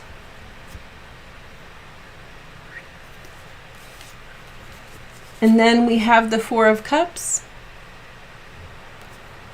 And then we have the Fool. Okay. That's all right. And then we have the Three of Pentacles. Okay, so a very productive time for you, Cancer. Productivity. Mars is in your first house for a little bit still. It's transiting into Leo now in mid-June. Hold on. So I was doing this. Okay. I always get the order mixed up. So Five of Pentacles. Eight of Wands. And the Queen of Cups. Pisces, Cancer, Scorpio. And then on the bottom we have the Hierophant, which is Taurus. Okay, so here's your reading, Cancer. We're going to take a look at this first. Okay, so you have begun something on your own, and you have spent the recent past quite alone, I think. Even if you're surrounded by people, I think you've been alone. I think you've been isolated. And I think that like loneliness turned into like a spiritual practice. You've found yourself alone, and then that became like an experience, a spiritual experience. And I think you're very at peace with everything that's been going on. I think that the recent past has been restful and kind to you, and I think that you have ascended in terms of your perspective about life and the perspective about which way things are going. And so now it's time to reconnect with people. Queen of Cups is coming your way. Pisces, Cancer, Scorpio, male, female, gender neutral, whatever orientation, they're coming. And this could be a relationship of a romantic nature or not.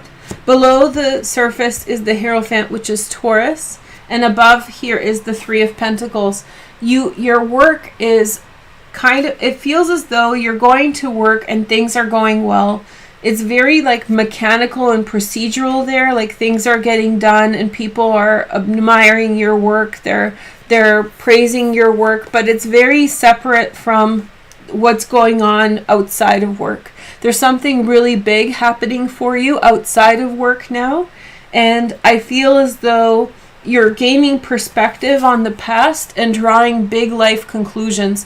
This is a time when you could be changing your religion. This is a time when you could be changing your personal philosophy about life. But people at work don't know. It's almost funny. It's like, because you wear a uniform, even if it's your own clothes to work, the same clothes every day or different clothes. But like the same type of clothes all the time to work.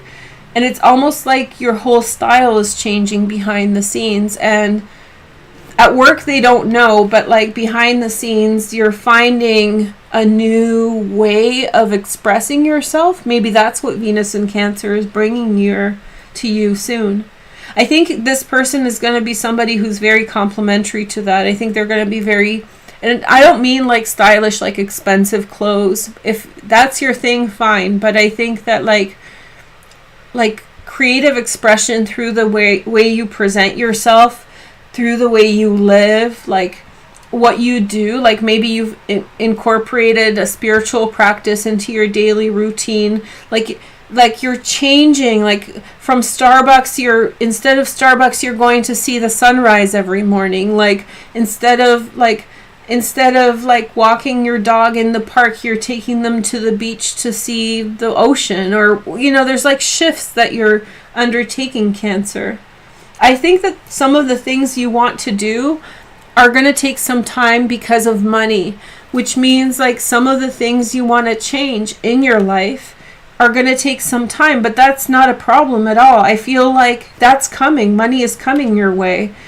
And I think you're getting very excited. I just think it's like a joy and celebration of saying a lot of people are going through this right now, post-pandemonium, you know, like letting go of what they were before the pandemonium and having some time to think about things for themselves. This is much more recent than last year. This is just very, very recently you've been going through that. And I think that like you've committed yourself to a new person, and maybe this is you also, you know, a new version of you that's like beaming and beautiful. And but just this Five of Pentacles is saying that like it's okay that you don't have all the resources yet. Like you don't have to change everything. It's about the idea. It's about the understanding of.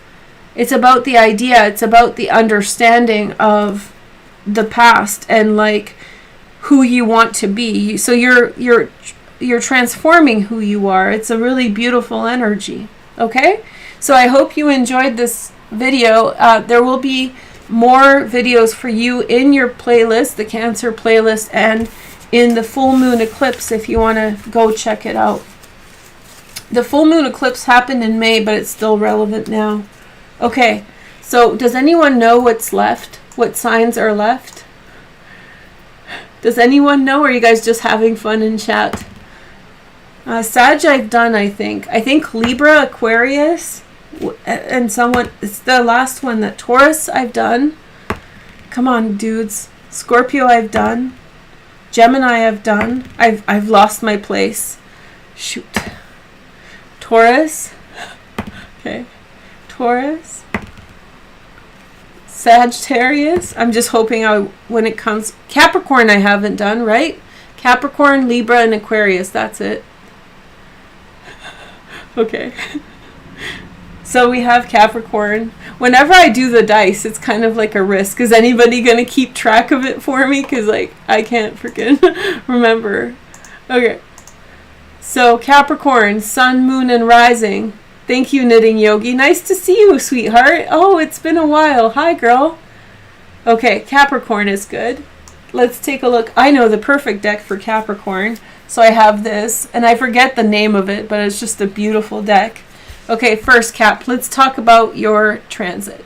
Okay, so your transit is okay. It's more of the same, Capricorn. Very straightforward energy. What are you going to do today? What are the things that you're going to do? You have a lot of energy at this time to achieve certain things, and don't let other people distract you from that. Focus on your work.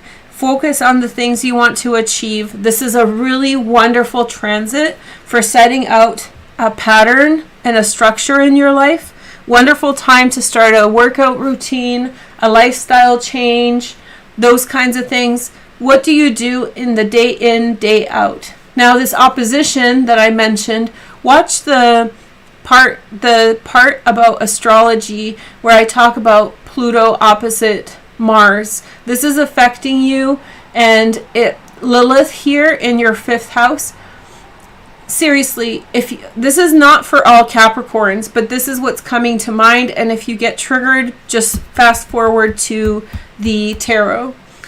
This is telling me that if some Capricorn is involved, and I'm using the wrong chart. Okay. This is I was doing it on the videos like prompter instead of on this. So sorry guys. Okay, but I was getting like into it. So Pluto and Mars are opposite each other at this time. Watch my astrology intro for more. Lilith is sextiling Mars. Listen. And this isn't true for all Capricorns. Maybe if you're dealing with a Capricorn, this is important for you to know. Be very wary of relationship drama right now. This drama, you are in the hot seat. That could, and it could blow up in your face, and especially if it's heated. If there is conflict, if there's like passion, the 5th house, if you're like brokenhearted and dramatic about it, it could get really, really intense. So be cautious with this energy, Capricorn. And this is not for everyone, but if you're feeling like, if you're in a drama-filled situation in love, be very, very wary of what you say and how you do, okay? So let's find it's no joke, this one. This is like saying something or doing something that, like, don't key their car. Don't break their windows in their car. You might go to jail. That kind of energy.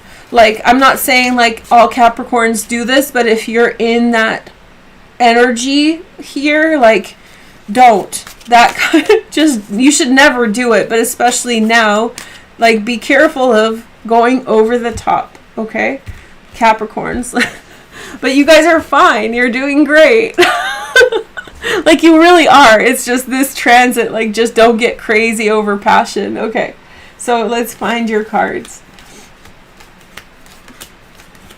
Can you guys tell me in the comments, is it annoying to watch me find the card, or is it okay? Or does it take too long to watch and find it? Because I really like this spread, but I'm curious if it's... Look at this upside down. Look at this upside down. Oh, devil. Yeah, just let me know if it's too long to... Okay. Devil. Mr. Devil, Capricorn. I like this devil card too. He's got like this pot belly. Okay. Mr. Devil's in the house. Hey.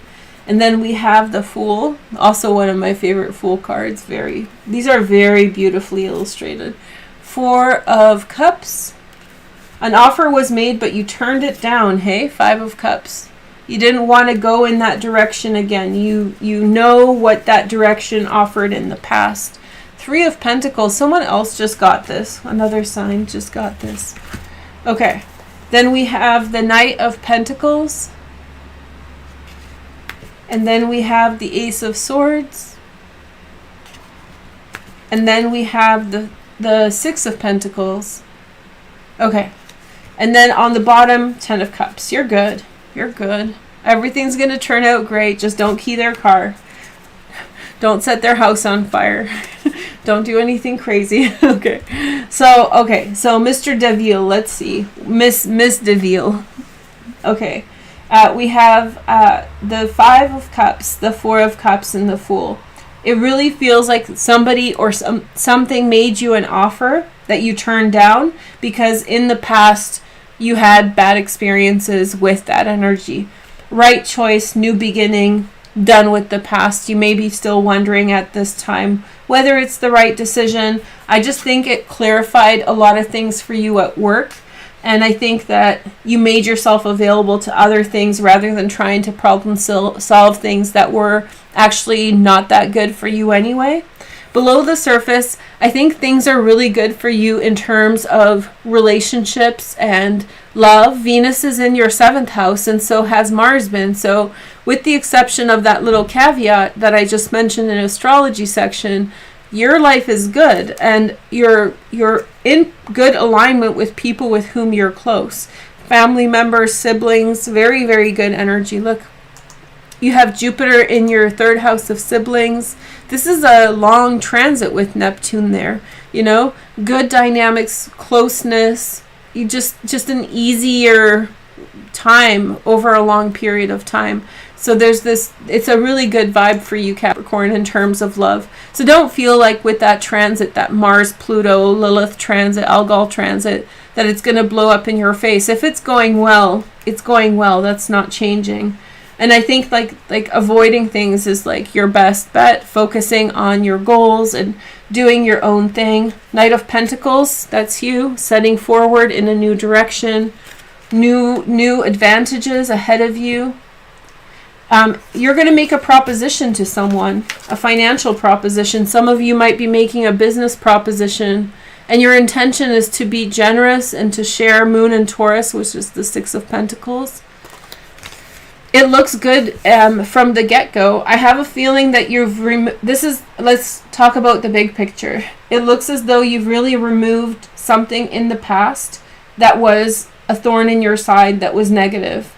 something that was just not contributing to your wellness and well-being, and you have broken through and reached out to new financial opportunities. This is a time of high work for you, working a lot, really kind of pushing forward in a new path, away from drama, away from negativity, away from like things that were constantly bringing you down. And I think you're very much moving forward towards new beginnings.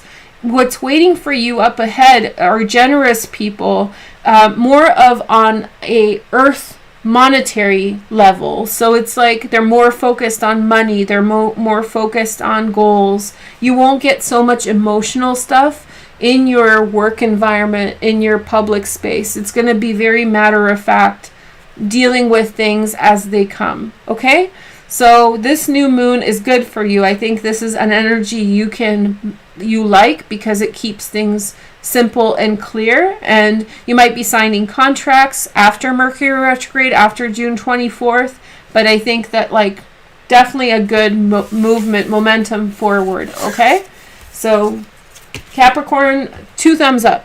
Okay, next message. We did this deck. Which decks have I used? I'm running out of them. Okay, so there's this one. I have 2. Oh, perfect, perfect, perfect. So Libra and Aquarius. Let's see. Who's first? Libra and Aquarius. Libra. Hey, Libras. I just posted your guys' reading for the members only. It's in the Libra playlist. Or everybody, there's a full moon eclipse reading that's relevant for the rest of the month that you can find in the playlist down below. Okay, so let's see Libras. Okay, Libras, hi. So this, oh yeah, I love this eclipse. I talked about this actually in your eclipse video, so definitely watch the other one. This is, so the full moon eclipse happened in your 3rd house, released something that was tying you down. This new moon eclipse opens up opportunities. This is awesome. This is one of my favorite eclipses for you. It's one of my favorite signs, having like position for the eclipse. Yeah, just breakthrough moment, growth. Don't stop now. Put a lot of effort behind what you're doing. Venus is in your 10th house. You're just adored. People like you. People are receiving you well. On the 16th, Venus will be at the 14-degree mark of Cancer, which is Sirius, the dog star. So beautiful, beautiful energy. And Mars is entering into your 11th house. Great for networking, socializing, all those kinds of things. Put yourself out there, Libra. Don't hold back. This is your time to apply yourself and let people know you're here. Okay, so Libra, let's see your energy. Okay, all right. So we're looking for justice, right? Okay, justice. Right.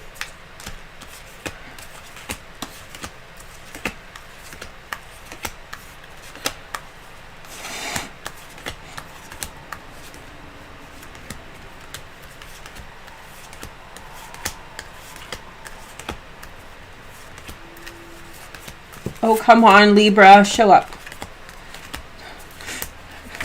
They've been pretty good so far. I've been finding them fast. This one is the first one where it's like, okay, where are you? Okay. 10. Justice. Justice is your significator card, Libra. Judgment. Where are you? Magician, the Hermit. Justice. Yay. Okay, Libra, there you are. Almost the last one. Let's look at your reading, okay? So your first card is Justice, which is your card. And then let's take a look back. We have the Lovers, okay? That's Gemini energy. 4 of Wands. Oh, happy home, happy family. Hey, guys, look at this. Very nice. And the Hermit, Virgo energy. Okay, that's all right. I have a feeling that you've been spending a lot more time with your family as recently. We have the Queen of Pentacles here, Virgo, Taurus, or Capricorn. It's not looking bad, Libra. Let's see the next message. We have the Devil, Mr. Devil's in the house Capricorn. Hey, girl, hey. And then we have the Ace of Pentacles. And then we have the Empress, Venus, your ruler. Beautiful, very lucky time ahead of you, Libra. 2 of Wands, 3 of Wands, sorry. Okay, so let's do your reading.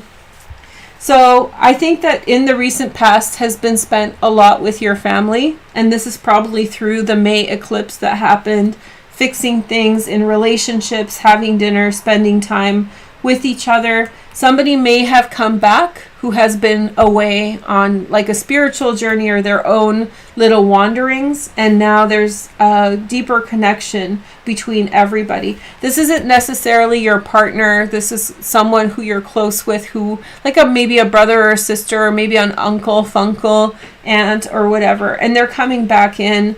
People have reunited in your family, and I mean the bigger family, like not only your immediate family, there's just closeness coming. I think where you're going is a lot of financial success. This has been a huge theme today. A lot of signs, a lot of people are just getting their financial matters in order. So this Queen of Pentacles could be a person, a Virgo, Taurus, or Capricorn, but it could also represent you as to where you are going. There's a financial positive outcome coming your way, and I think you've been waiting for it for a while, and I think you see it coming also. I don't think this is a surprise. In the near future, we have the Devil card. There's some temptations to like push things past a level that would be sustainable, or so there's like temptation around you that could problematize what you have. So don't push past, don't be greedy here. Lilith is in this position in your 8th house, that's shared resources. So if this is to do with money you're sharing with other people, don't push for more for yourself. I'm not accusing you of anything, but Lilith may want to make us feel like we deserve more. Like let's say you and your partner created something and it's 50-50. Don't push for 60-40. Like this is not the time for you to edge your way ahead of anyone else, especially people with whom you're collaborating with, right? So stay away from temptation. They may be coming your way. But we have the Ace of Pentacles. There's another beginning financially coming for you, Libra, with the Empress there. So what you're doing now is successful, but what's coming is even more success, even more opportunity. And I think that like you don't anticipate the offer. It's an unexpected offer coming your way, and you're stepping into beautiful energy. This could be a woman coming your way if you are interested in women. And so this could be also like a romantic beginning. And for some of you, this could mean a pregnancy. So if this could mean actually sort of intimacy that's unexpected. So if you're a single Libra and you're going out and having fun and you don't want to be pregnant, be careful. But I do feel as though you would be excited about this. This is a welcomed thing. This is not anything that's you're disappointed with. So I wouldn't say like be careful, like low-key be careful, but there's some kind of these are all pregnancy cards. So just so you know, there could be some, and this could be, you know, if you're not having kids, it could be something to do with financial success, physical success, monetary success, as I said, projects are successful, just a lot of growth and expansion for you, Libra. So hey girl, hey. Okay, so now last but not least, Aquarius. You guys go last. I haven't done your reading yet, have I? I don't think I have. So your 2021 members only reading will be out soon, but the eclipse reading is ready. And you guys get this deck. This is the Stella Tarot. It's beautiful. Let's take a look at your chart just quickly. And everybody who's watching live, let's do read the room right after. So if you want to stick around, then I will read your energy. Okay, so Aquarius, hey guys. So this eclipse, 5th house, romance, boom. Romantic situations are good. You know, testing a romance a second time through. Mercury retrograde, some people like have been really gassing it up as like a relationship. And I remember someone a couple years ago, like an astrologer, like a neo-astrologer. I think they're pretty new to it and such.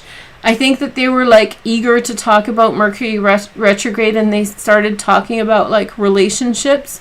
But, you know, Venus retrograde is more to do with relationships than Mercury retrograde. But if there are outstanding things that you and someone need to talk about, maybe Mercury retrograde will be an aspect of that, but that's not the point of it.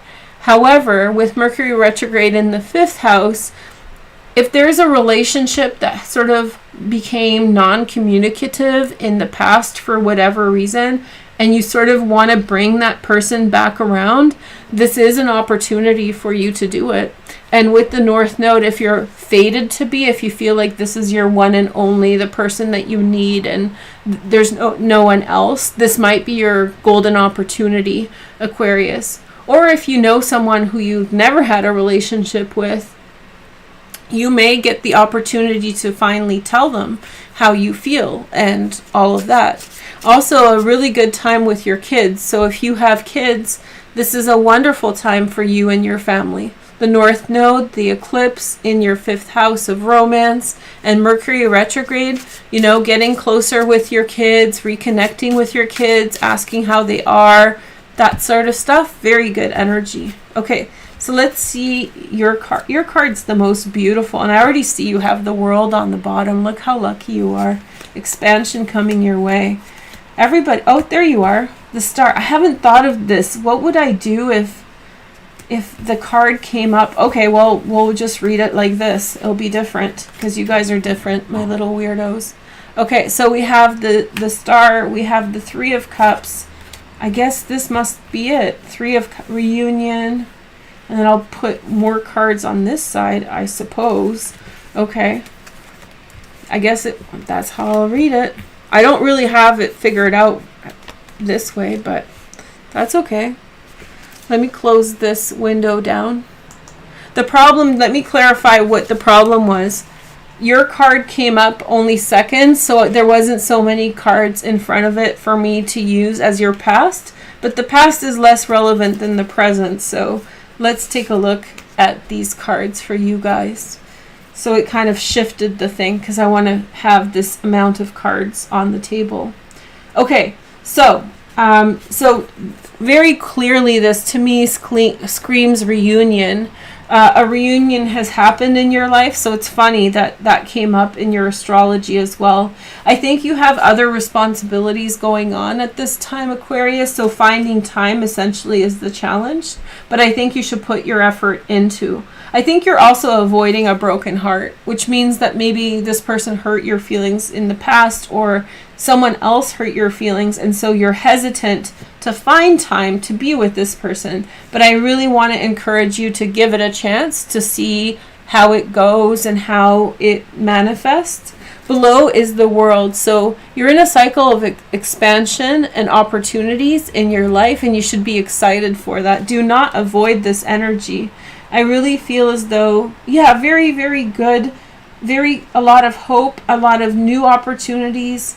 Allow yourself to have an experience without deciding what the experience is before as you have it. So just, air signs have a hard time to kind of let go mentally and not analyze or look at a situation or assess it and think about it. But I think this is saying like, not everything is a perfect formula. Not everything has a perfect calculation. Sometimes it's messy. Sometimes people say things they don't mean. And it's important for you to make room for that. You also need rest because this really feels as though you're under a lot of pressure. Not necessarily from this situation, maybe from work and other things as well. Mars has been in your 6th house. Mars in the sixth house, can be some like tiresome, because it's daily Mars energy, and so it could be draining for people. So you might be feeling tired at this point, and don't worry about it. So we have the Queen of Cups here, Pisces, Cancer, Scorpio. Somebody's going to come in with a really open heart. I wouldn't be surprised if the person who hurt your feelings does not come through with an apology, realizes how they've been acting, realizes what they've said, and like comes to talk to you in a positive way and kind of try to improve situations. We have Two of Pentacles. You're going to be very busy in the future, in the recent future or the near future here. So we have the Two of Pentacles, the Five of Pentacles, and the Devil. I just feel as though you are going to be very much pursuing something with regard to money, with regard to work. And you will need to commit a lot of energy towards that work. Now, the Devil is, look at this Devil card. It's so cool. It has Saturn like right in the middle. Saturn rules the Devil. Look at this. This is Stella Tarot. It's out of print. Let me show you guys this. So Saturn is in your first house. It's in retrograde, and it's squaring Uranus 3 times this year. And so some of you might have an opportunity to buy a home, right? And you're going to have to hustle to get your act in order to be able to do it. And I think some of this, there's pressure on you to change how you do things and how you act. And as you're learning these things, you're like, I have to work faster and I have to get things done better. So I think that a relationship is, I'm just going to summarize. I think a relationship is going to resolve, and I think you have some big opportunities coming your way that are going to require a lot of effort on your part to come through with a wonderful outcome, to come through with the goals and the things, the ambitions you're trying to achieve. And you will achieve them. I think you're going to go into a very tunnel vision mode with work very soon, and I think that it's going to require a lot of attention from you. Okay? So I hope you enjoyed this reading, you guys. Thanks for everybody who was watching live. It was very nice to have you all here. And maybe we can do a read the room for whoever's kind of behind, whoever stayed around for the whole thing. It was another long one. I promise they're not going to be this long each week. It's just because I can't do a single one for every single sign. So read the room, hi, is a general reading, not by sign. I just read messages of anybody who's involved, just who's watching the taped version, the saved version, or who's watching live. So let me give you guys some messages just to finish up. So this might be for one person, or this might be for several people. So we have it upside down. Yeah, I'm holding the deck. Let's just honor the first one. Knight of Swords, Gemini, Aquarius, or Libra. And we have the Queen of Cups. This looks reversals. Oh, okay. The Knight of Wands. This is looking like an intense breakup. And then the Strength card in reverse. This Three of Pentacles. This is a message for someone. If you feel like this is for you, then listen to it. I guess it was wanting to be heard this way. If you read reversals and you ever get something like that, Knight of Swords, Knight of Wands, Strength card, and the Queen of Cups in reverse, with the Three of Pentacles in reverse, it really looks like a woman is getting played by two men.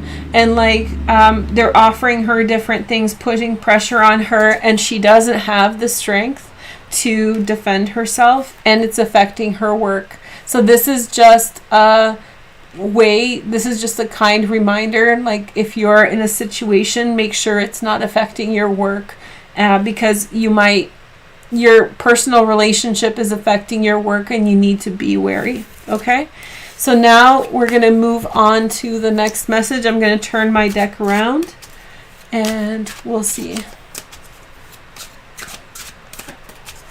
That was like that. I didn't mean to be so intense with that, but Okay, so next message for someone. Just listen with your heart. If this message is for you, take it. There we go. We have the Sun. And then we have the Knight of Swords. Again, Gemini, Aquarius, Libra, maybe. 9 of Swords, Mars in Gemini. And then we have 4 of Cups. Okay. And on the bottom is the 10 of Cups.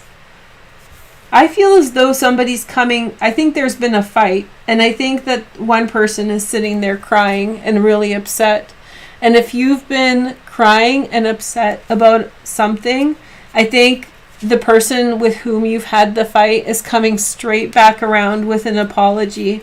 I think they're going to offer you something. I think they care about you a lot. This 10 of Cups, this 10 of Pentacles is telling me that they truly do care about you. And I just think that they're here to make it better. So I literally can feel someone sitting there on their bed or on their couch and just crying because their partner or someone who they love said something really terrible. And they're coming back because they like, oh crap, I really hurt them. Maybe you didn't answer your phone when they called you, or maybe you answered your phone, but then your voice cracked before you said goodbye. And, you know, they went, oh crap, I was too harsh. Especially if you're like a water sign dating an air sign or something. You might come through things like this. Mars in Aquarius, Mars in Gemini, Venus in Gemini, Venus in Aquarius. Those kinds of placements can be really harsh if you have soft placements. That's not a bad thing. The nice thing about transits, like air sign transits like that, is that they catch on and they're so smart. They recognize like, oh wow, like I said something that was inappropriate. So they'll apologize. Air signs will apologize when they recognize their bad behavior, because they're rational people, right? So I think that this person's coming right back around to show you some love and apologize. Okay. Let's see the next message.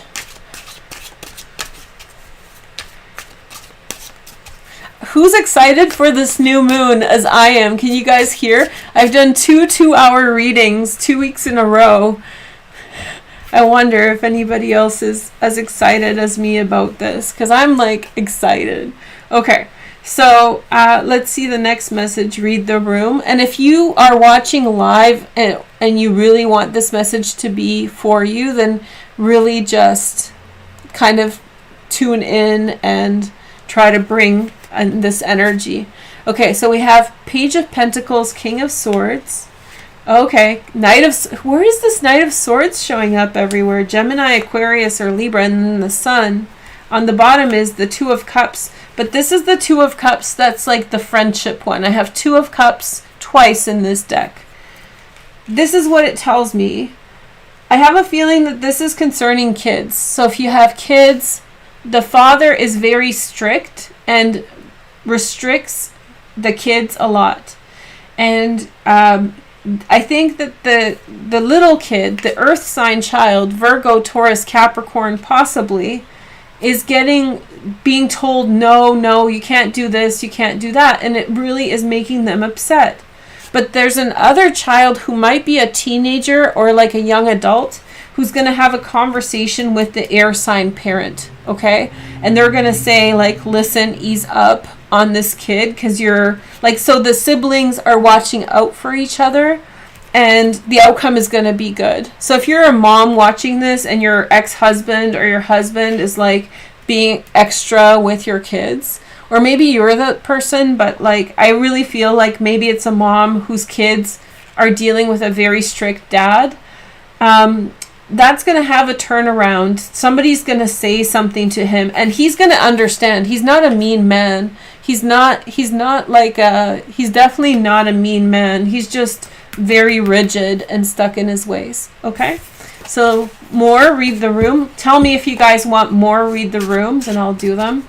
The birds have come again. They're looking at me because they can't find the proper food. They're eating the wet food. I feed them sunflowers without salt, but they haven't found the dry sunflowers yet, and they're looking at me like, why are you feeding us this wet stuff? Okay, So here is the next message. It's so cute because there's a feeder. Okay, so there's a planter and I put the food inside of the planter on my balcony, and so there's like this much room between the edge of the planter and the soil underneath where all the plants are and the food is. And the birds jump in the planter and all I see is like their head staring at me. Oh my gosh. And it just flew up into the window. They're being so cute. Okay, read the room. Yeah, don't fly in the window, buddy. Hi! I wish you guys could see it. He just perched right in front of me. Hi, guys. Oh my god. You guys have never gotten so close. They're sitting right in front of me now, staring at me. Hi, sweetheart. I won't do anything to you. Hello. Okay, let's see. I'm sorry, you guys. This is just like an epic moment. No, don't fly in here. Did you hear that? He just flew into the window. No, honey, you can't come play with me. Oh, so cute. Oh, sweetheart, don't fly into the window. Okay, maybe I should put a cat decal on here to scare them away so they don't fly at the window. No, sweetheart, why are you flying at the window, dear? No. Okay, so let's see your messages. Sorry, that was I can't wait for the bird cam. They're literally sitting in front of me, staring at me, doing the reading. Okay, so here is Chariot, which is Cancer. I'm sorry, you guys. You're so cute. Okay, so then we have the Seven of Cups.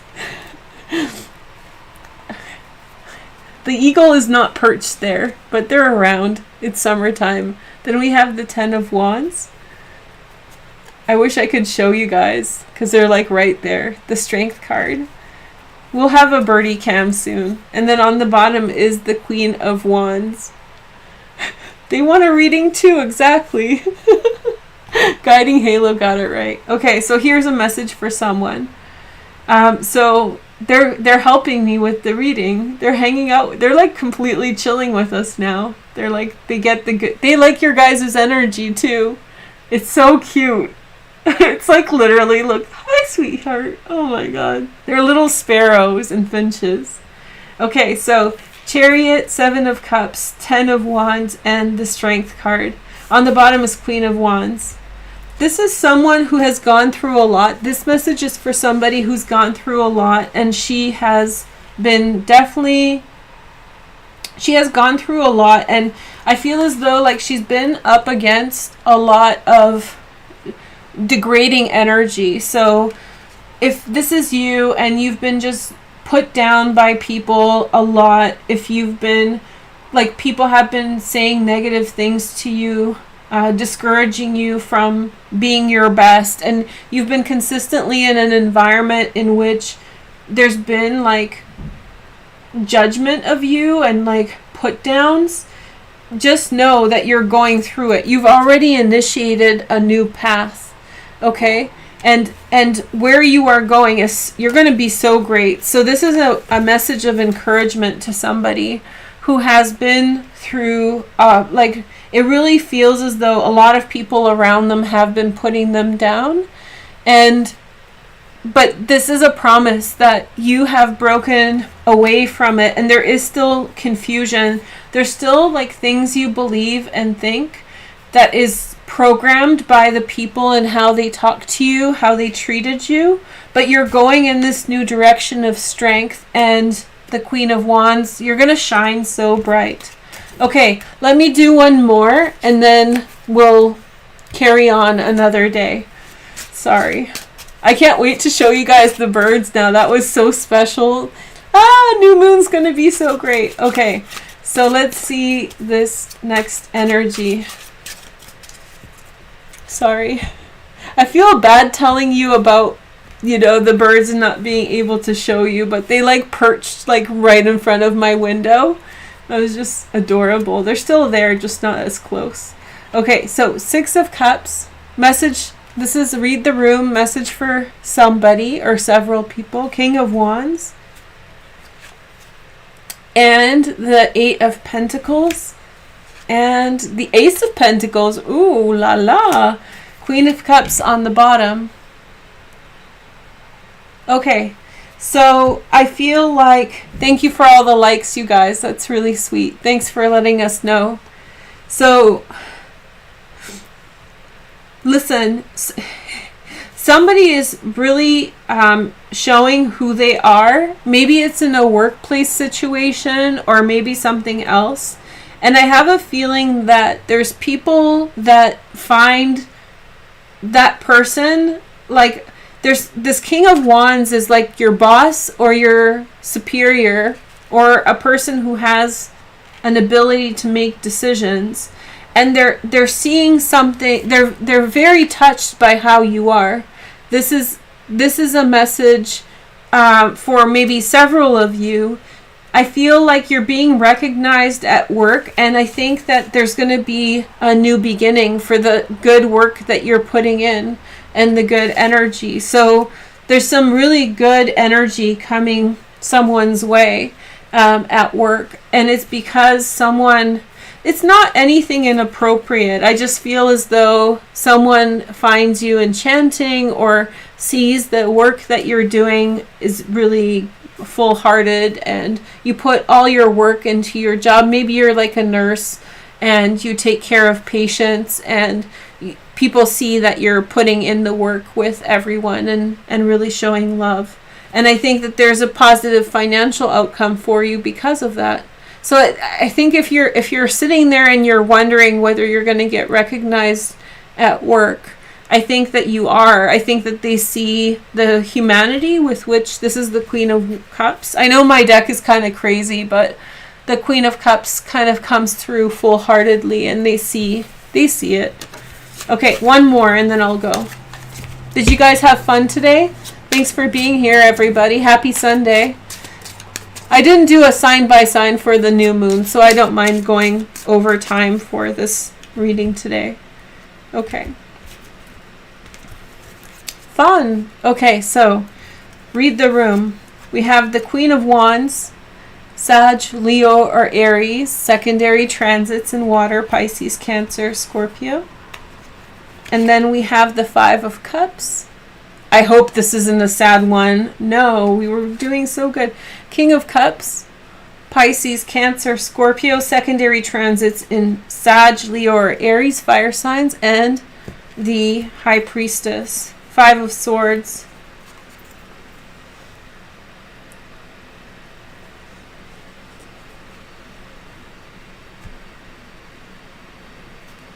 I think that this is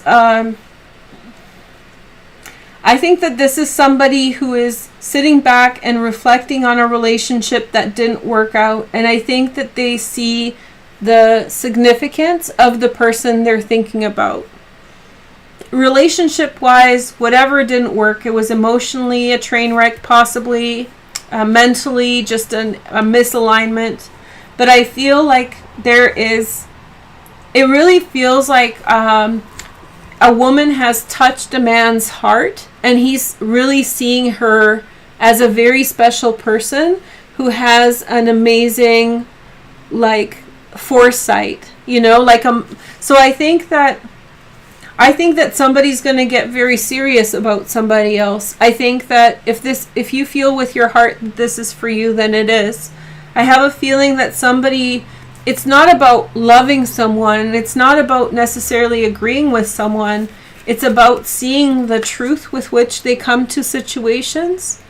It's like men are kind of dumb. No offense to the guys out there, but like men are kind of dumb, and so they need women to be that insight. They need women to have that insight, and that's the powerful connection.